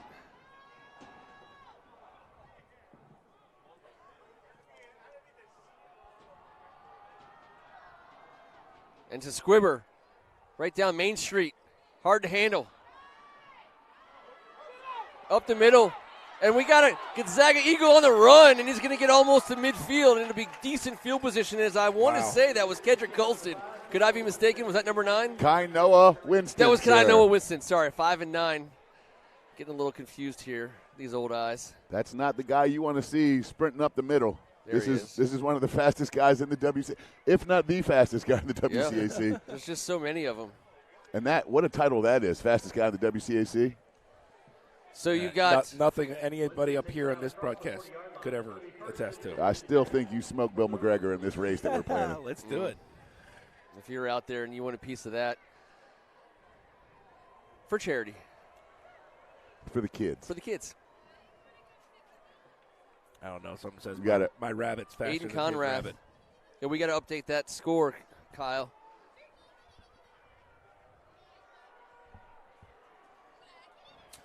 First down, they go with a pass. It's a smart play by Conrad. That was sniffed out, that middle screen. Yeah. He threw it to a place that no one could catch it.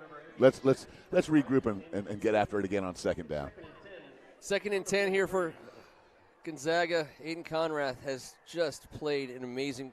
It's a fourth quarter. I'll tell you what, he paid it ahead of time. He put down payments on this fourth quarter all day. He's been taking hits. He's been running for his life. He prepared himself for this fourth quarter all day. Battle tested. Looking to throw again. Got a little time. Puts it in the air.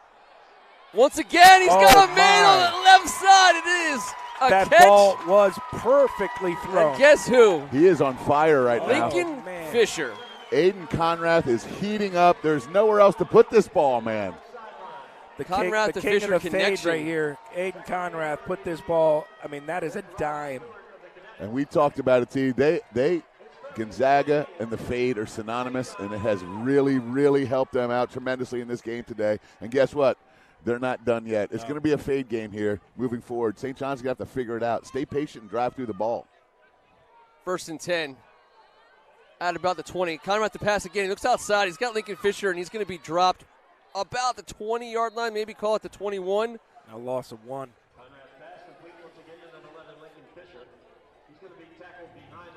Hey, why not try 11?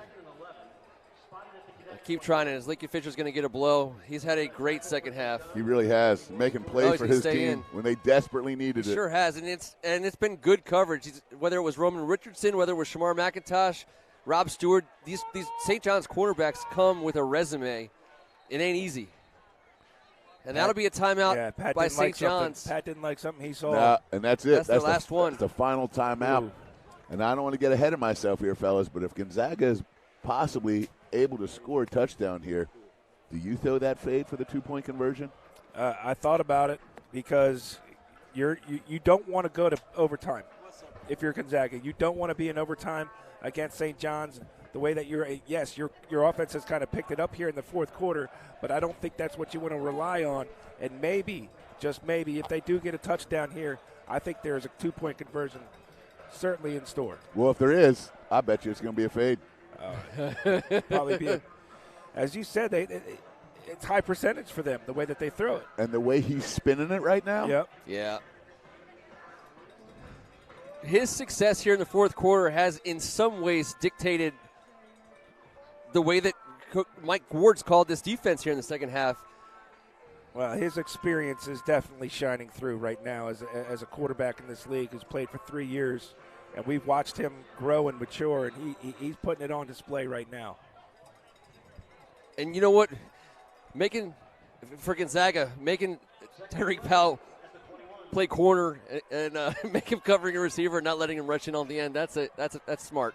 And now I'm looking at Brayon Williams at safety. Conrad to throw. Inside slant.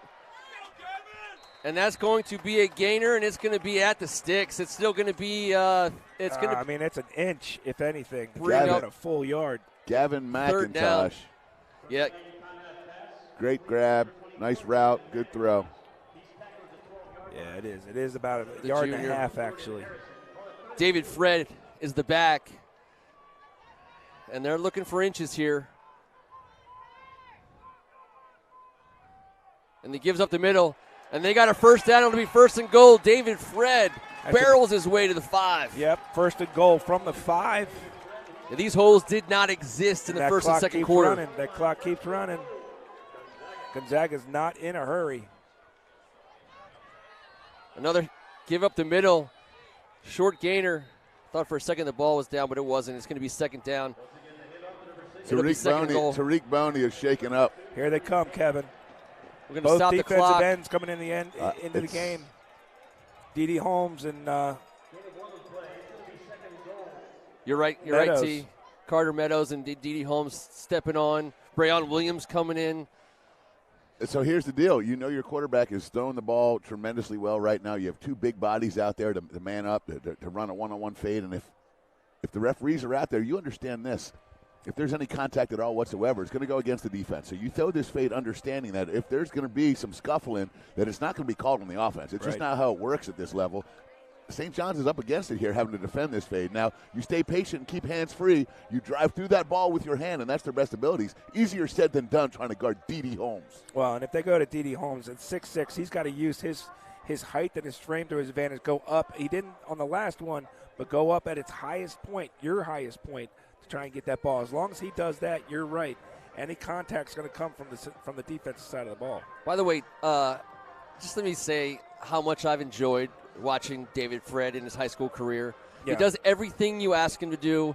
He's got to be an absolute joy for this Gonzaga coaching staff. He does it right. He does it right on every play, and when the ball is in his hands and when they call his number, he gets it done for him. And it just yet another one of these players whose names I just love saying. He's only a junior. He's only a junior. He's going to come back and he's got another strong that's just a gift to us. Every time we get to call a sophomore or junior, that means we get him another year. And there's 1 million juniors on this class. There's 1 million underclassmen in this game. We're going to be saying these names for a long time. And let me say one thing that's extremely unique to this rivalry that we haven't mentioned yet. Out of everyone on these both rosters, there is kids from over 40 cities, 11 counties, the Commonwealth of Virginia, the old line state of Maryland, and our nation's capital. Most of these big rivalries nationwide are one town versus another, one school versus another. No one has anything like this. 40 cities? T, did you even know there's 11 counties around here? You've had a lot of late nights, haven't you? Sir, I don't want to talk about it, but some of these things are really, when really you start interesting. Counting cities and counties, man, come on. It's like 4th grade. I'm learning about Maryland amazing. as we speak. I love it. I love it. I appreciate you guys listening. The man with the numbers, Raymond Ricca. Yeah, but how about that in this? Is there another rivalry possible that people can say, listen, 40 different cities, man. Now they got to put the ball in the end zone here, but I'm going to be the one to tell you they're giving John Holly another crack at it. It's 2nd and goal inside the 5. They don't have their fade game lined up here. They sure don't. David Fred in the backfield. Motion by Terry. Conrath working to his right. He's got a wide open man, and it's Samuel Terry, the motion man. Touchdown, Gonzaga. And you watch this again. Wow. Coach, the sideline at St. John's is going nuts. On that pick route, there was an absolute collision. If we can show that again. They're going there. That's your typical 2-point Here we go. Here we go. You can see watch what happens out here on this pick route. Saw and people are going to go nuts. And here comes a fade. Number 1. Stereos-wise. That's hey. If it's not called, it's not a penalty. Exactly. It's true. And I got to tell you, John Holly with another chance to tie this game is a little bit of poetry. We'll see if he can put it up and in. The junior. He's ready. Snap is down. Kick is up, and that one's good. And it's into the parent section and back onto the field, and we have a tie game, guys. Wow. I'm going to be honest. 20. Never thought we'd be here. I never thought that we would be here. But hats off to this Gonzaga team for fighting and holding on The defense did everything they could to get their team to this place. The offense turned it on in the fourth quarter, and it's up to St. John's now. There's still a lot of time on this clock, 2 minutes and 14 seconds. St. John's can strike quick and from anywhere on this football field. They sure can, and guess what they're not going to do here? Don't kick it to them. Don't kick it to 12. Don't kick it to 12.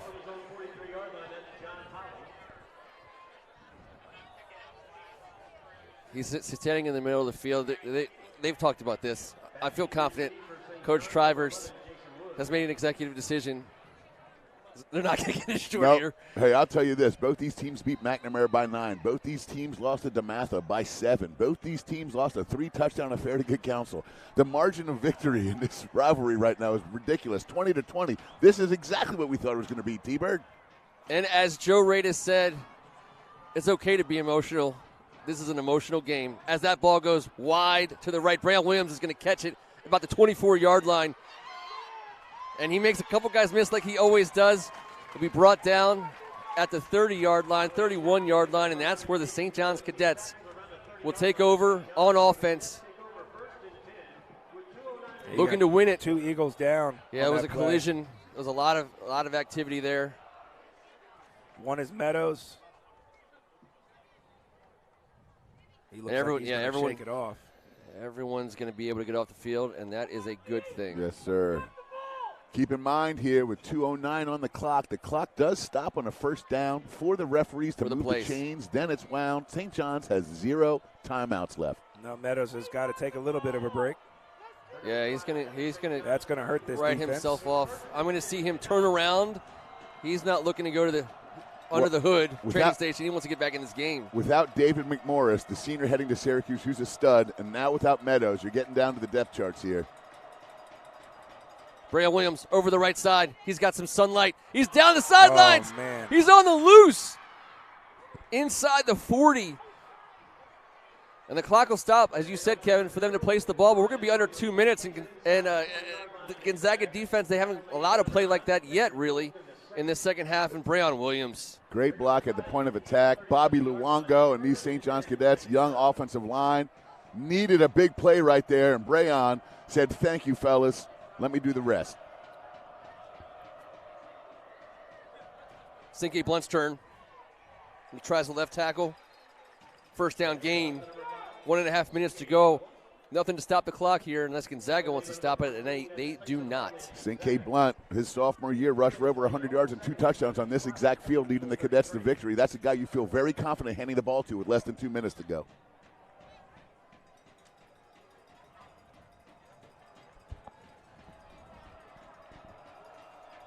St. John's okay letting this clock work down.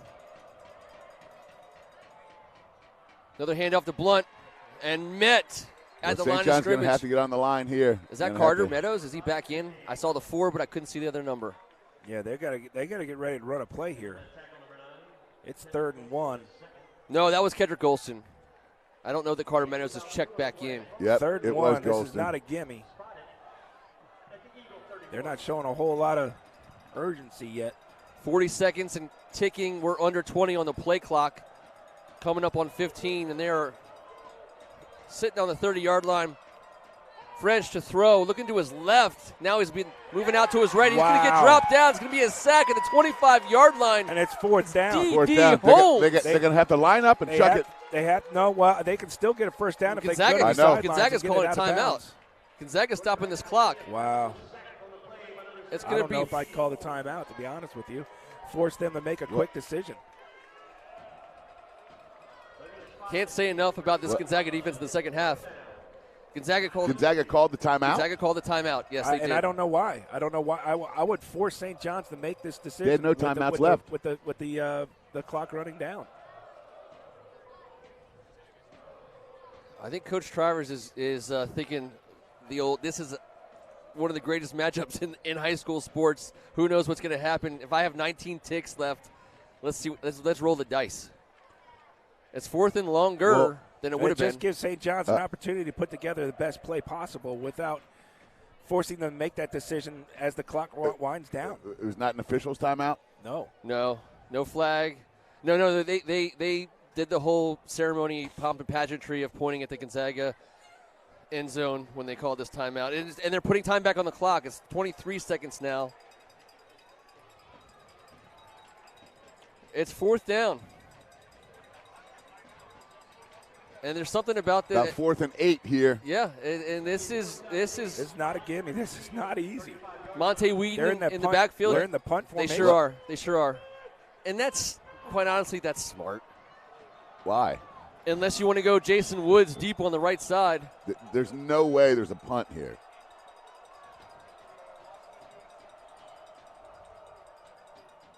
Pooch. Oh, man. I'm right to him.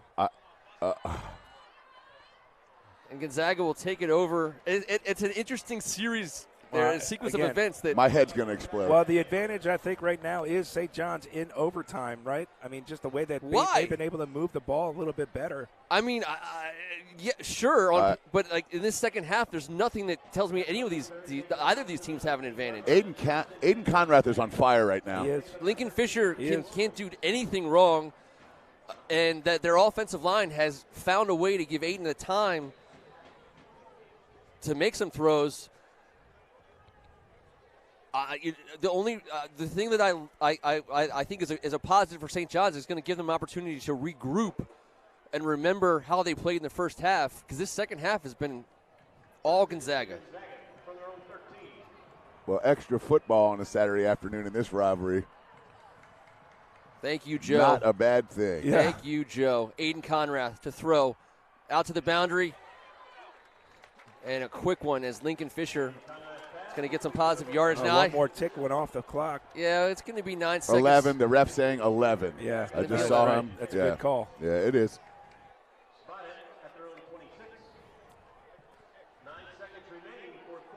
I give. You go with a fade here. See if you can't get up chunk yardage. Possibly get into field goal range. I don't. St. John's is playing soft. Yep. They got a shell. They're playing with a little shell there. I like to see Monte Wheaton take a couple steps. He'll backpedal a little bit here, as Aiden Conrath will for sure be looking to throw. I mean, I don't think even like a 10 or 15-yard gain doesn't get him in Caleb Williams' No, I'm saying just take a shot. That's as far down the field a 70-yard shot. As far, yeah, okay, I'll give you that. And they're rushing 4. He threw that one away smartly. Yep. 6 seconds. This should be the final play here. This will be the final play of the regulation. Maybe a little rugby play. I don't know, though. Make sure the band isn't on the field. You don't want that ball to hit the ground and go the other way either. No, you don't. This is be safe. Throw it deep near a sideline. Give your guy a chance to catch it, but don't throw it away. I don't think Aiden Conrath is going to make that mistake. Won't do the broadcaster jinx. That's what should happen right there. That was exactly what should have happened. David Fred will close out regulation with a handoff for positive yards. Bonus football, boys. 20-20. We tried to tell you at halftime, no matter what you think is going to happen. Now, can we be selfish and demand that they play it in this end zone no matter what? Just raise your hand, see if they notice. Should I get a hold of somebody? You don't want to play it towards North Capitol. It right in front of us, please? It would be fantastic if it was. I got to tell you, of course, it's going to be played in front of the Gonzaga student section. Well, if Gonzaga has the choice, they're going to put it down where their student section is. Yes. There's no doubt. If St. John's has the choice, they want to do it out there on North Capitol Street. We want it right here. Maybe this would be a good opportunity. Kyle can get Harlan from the roof. Give you a look at where we're at here with all the Gonzaga parents here in the pan it out a little bit. You'll see the whole field. Yeah, you can get us. To your right is the closed end zone where we are and where the Gonzaga student section is. And to your left where you see the part of the Eagles, that's North Capitol Street. Harlan's on it. By the way, shout out to Harlan and Brendan. They've been getting it done all season long. And there he is on the rooftop of Gonzaga. And here we are, the First Amendment Sports booth, in with the Gonzaga parents, the Parent Club, getting fed the greatest food. Great scene here with Joe Murphy in attendance and all these fine parents. Joe, you're taking my camera. my camera. Oh, there you go. Hey, guys. We appreciate you guys, everyone who's hung out with us all day, getting treated to one of the best high school rivalries in the land. What a great atmosphere this is right now. I mean, you couldn't ask for anything better on a Saturday to close out the WCAC regular season. That's what it's all about, man. Joe Rada would have it no other way. I just want you, Ken, to keep your shirt on, please. Never. It's actually it's just a little bit too warm in this fourth quarter. We've been here for some cold games in early November.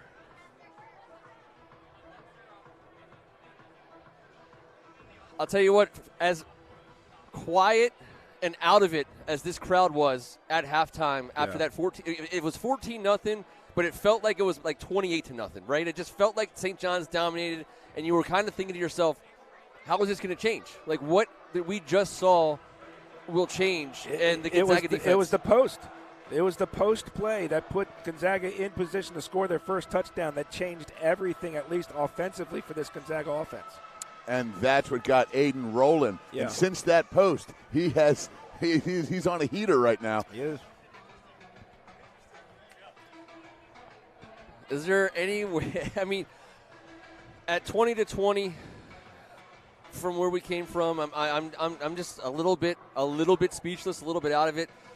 I'll give a lot of credit. I'm going to throw a little credit out to the refs. You talk for a living. In the fourth quarter, I think they did a little bit of a better job letting these kids decide it in between the whistles. I was happy about that. I think we all were. And no matter where we are, I know we've been in a lot of people's home fields. I love seeing an exciting home field crowd, and these guys are feeling it right now. Let's talk a little bit about playoffs, okay? We're at the end of the regular season. We keep saying that over and over. The WCAC, the greatest high school sports conference in the land, is in their playoffs starting next week. Stay tuned for where First Amendment Sports may be broadcasting a playoff game next week.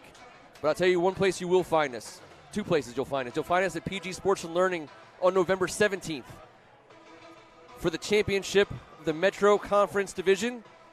And then on Tuesday night, November 21st, live from the Naval Academy Stadium in Annapolis, Maryland, the Capital Conference will be playing their championship. I say that with a little bit of laughing. It's a tough drive on a Tuesday night for a lot of folks, so we hope that you'll be watching us. No, we don't hope. We expect. We expect. That's correct. We'll try not to mess it up either. This is something else. Getting the ability to call a game like this in an overtime game, sitting in the end zone here, this is something else.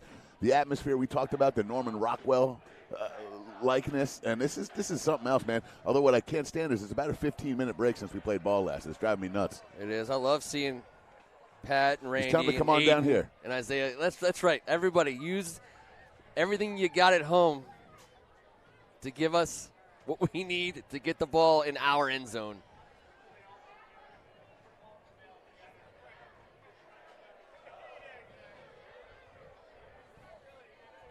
I've been here as a fan. I've been here when I was in high school, obviously, all the way back to then as a fan, and all the years in between coming here to watch big games that were played at this field. And some of the bigger games that Gonzaga played actually weren't at this field. And the fact that they're back at this field, it feels right. No, the home and home yes. is exactly what it should be. I think one thing that these schools have both done together is determine that. And I think Brian Griffin and Joe Rada combined to make sure that all of us could have the experience that we're having today, that we have every time we show up to one of these rivalry games. But, man, I can't say I thought this was going to happen or didn't felt. We just knew it was going to be nuts, and it's nuts.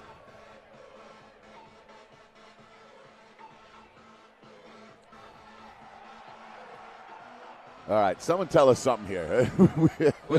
The referees love to have meetings.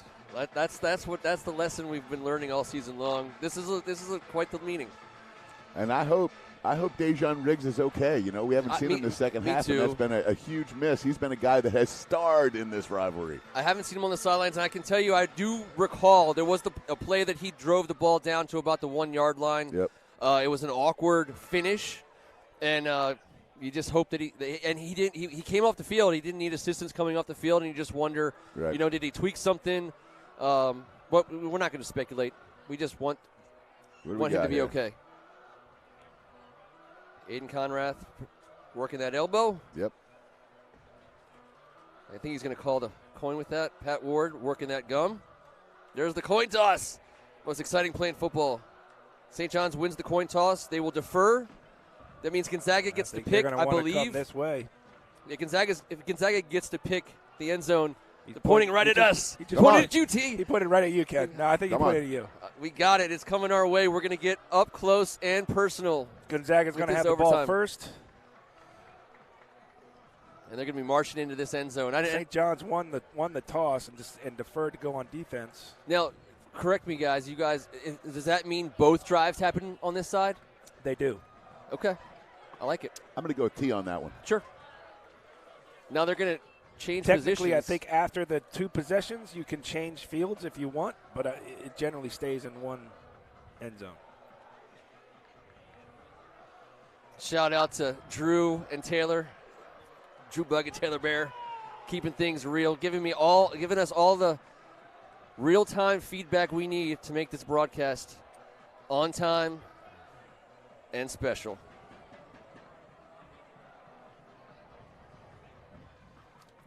And I can't, if we're doing shout-outs, and we've been doing shout-outs all game, my main man, Ford, I love you, brother. Hope you're having a good freshman year. Special kid. By the way, if we started doing shout-outs, we'd be here for a year and a half. Yeah, I'm sorry. I'm so sorry. I've been ignoring you for the last 30 seconds. Good. Please do. 30 seconds. That's it. At least 8 years. Rough, but maybe 9. Look at this. Look at this atmosphere right here. As the defense for St. John's lines up on the field. Gonzaga's offense is coming out. 20-20. All zeros on the game clock. That's so good.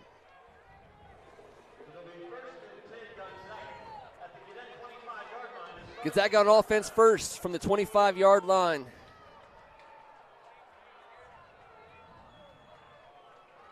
Aiden Conrath rightfully goes to the referee and says, excuse me, sir, but I believe your play clock is wrong, and he was right. It was wrong.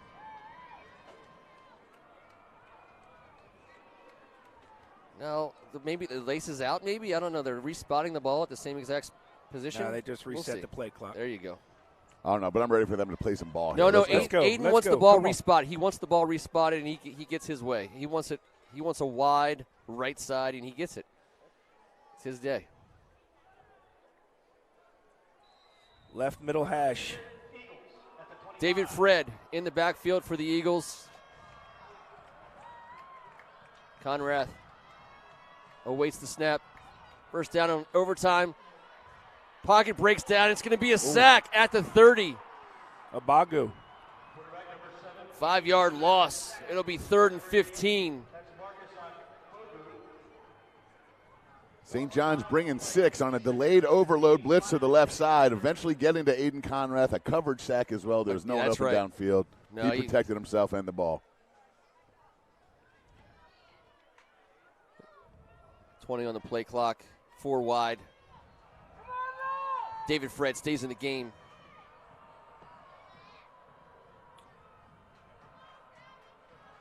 He'll leave the backfield. St. John's rushes 4. They're going for the back corner of the end zone to Lincoln Fisher. Good coverage there by Akeem Satterwhite, the sophomore. Yeah, he couldn't. But a good ball. He couldn't throw him open, so he threw it safe. He kept that out of bounds. 3rd down and 15. And he took a shot right as he let go of that ball. 3rd and 15 here for Gonzaga.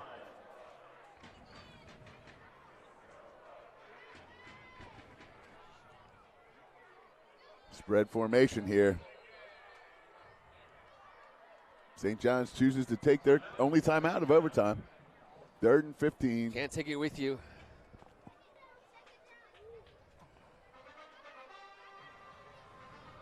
Well, here's where you got to pick up 7 or 8 yards somehow, some way. You don't want to be in field goal range from too deep. You want to be able to make it a tad bit better. And the whole idea of this play, in this rifle formation, this spread formation that Gonzaga's in, they've thrown the ball over 90% of the time. Yep. This is this is certainly going to be a pass game play, and St. John's got to bring that pass rush.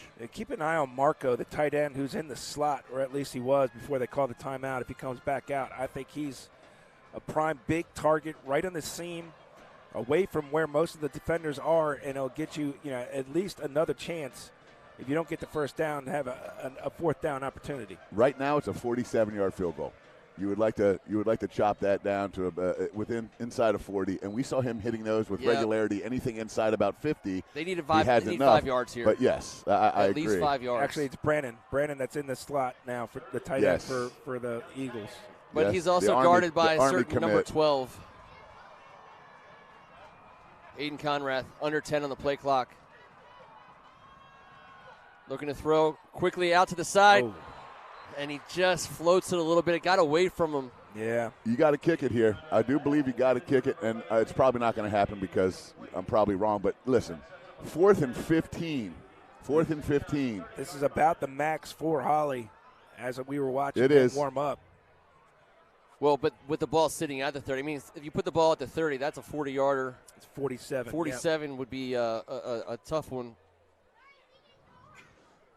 He was kicking them from about 43, 44, and just getting them over. So they're gonna take one more shot. Remember, all right, they can get it first down. Yes, they can. Aiden Conrath, 5 on the play clock, surveys the defense, looking to throw. And the St. John's defense gets the stop that they needed. Monte Whedon leading his unit off the field. That would have been a really tough catch for Terry. The ball was there. It hit him in the hands, but it was slightly behind him. That's right. Not able to reel it in. It would have been good enough for a first down. St. John's now knows what they need to win. St. John's will take over on down, 1st and 10 at the Gonzaga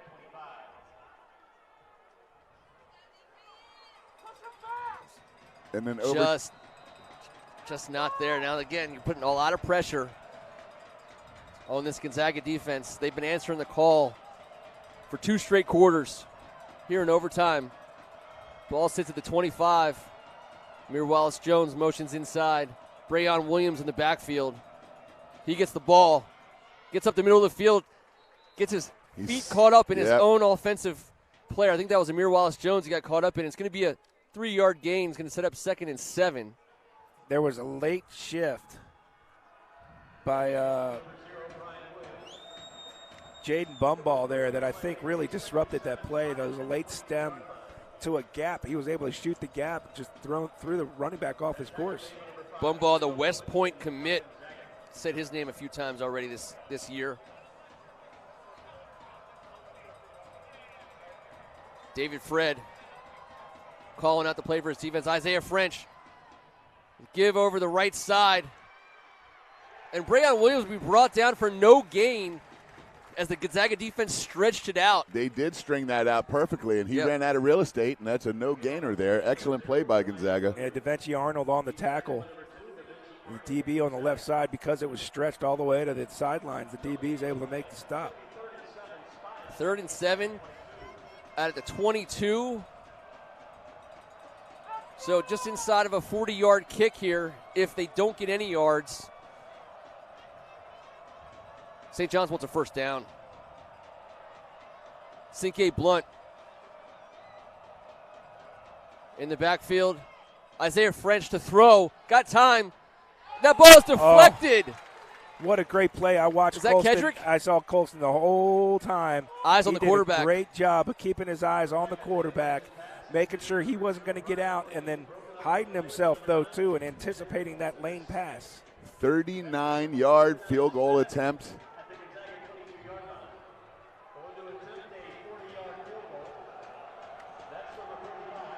Nolan Stringer, the sophomore, with a game on his foot. From just inside the right hash for the ball game. Kick is up. It's good. And St. John's in overtime. How about the sophomore kicker? Ice water in his veins. The Cadets with the field goal in overtime as they race back to their student section, which is jam full. The St. John's Cadet Corps What a game. What a great matchup. And Nolan Stringer just became pretty popular on campus over there in Northwest D.C. What an awesome game. What a great way to end this season. Gonzaga has nothing to hang their hats about with the way that they played this game at all. They played fantastic, and they did it when it counted, and it was a tremendous game. The rivalry game always is. It makes it official. St. John's will be traveling to DeMatha. St. John's at DeMatha at the PG Sports Learning Complex. Gonzaga will face Good Counsel. Those are your matchups in the first round of the WCAC playoffs. What a day. You know what? This is the day that this is the game this day deserved. No doubt about it. That's what we're here for. There's no question in my mind that a certain class of 85 member tilted the scales towards the purple side of the field for an entire half today. It gave us overtime. Maybe just mostly in that fourth quarter when they really turned it on. Once again, We're here for Joe Rada. We'll always be here for Joe Rada.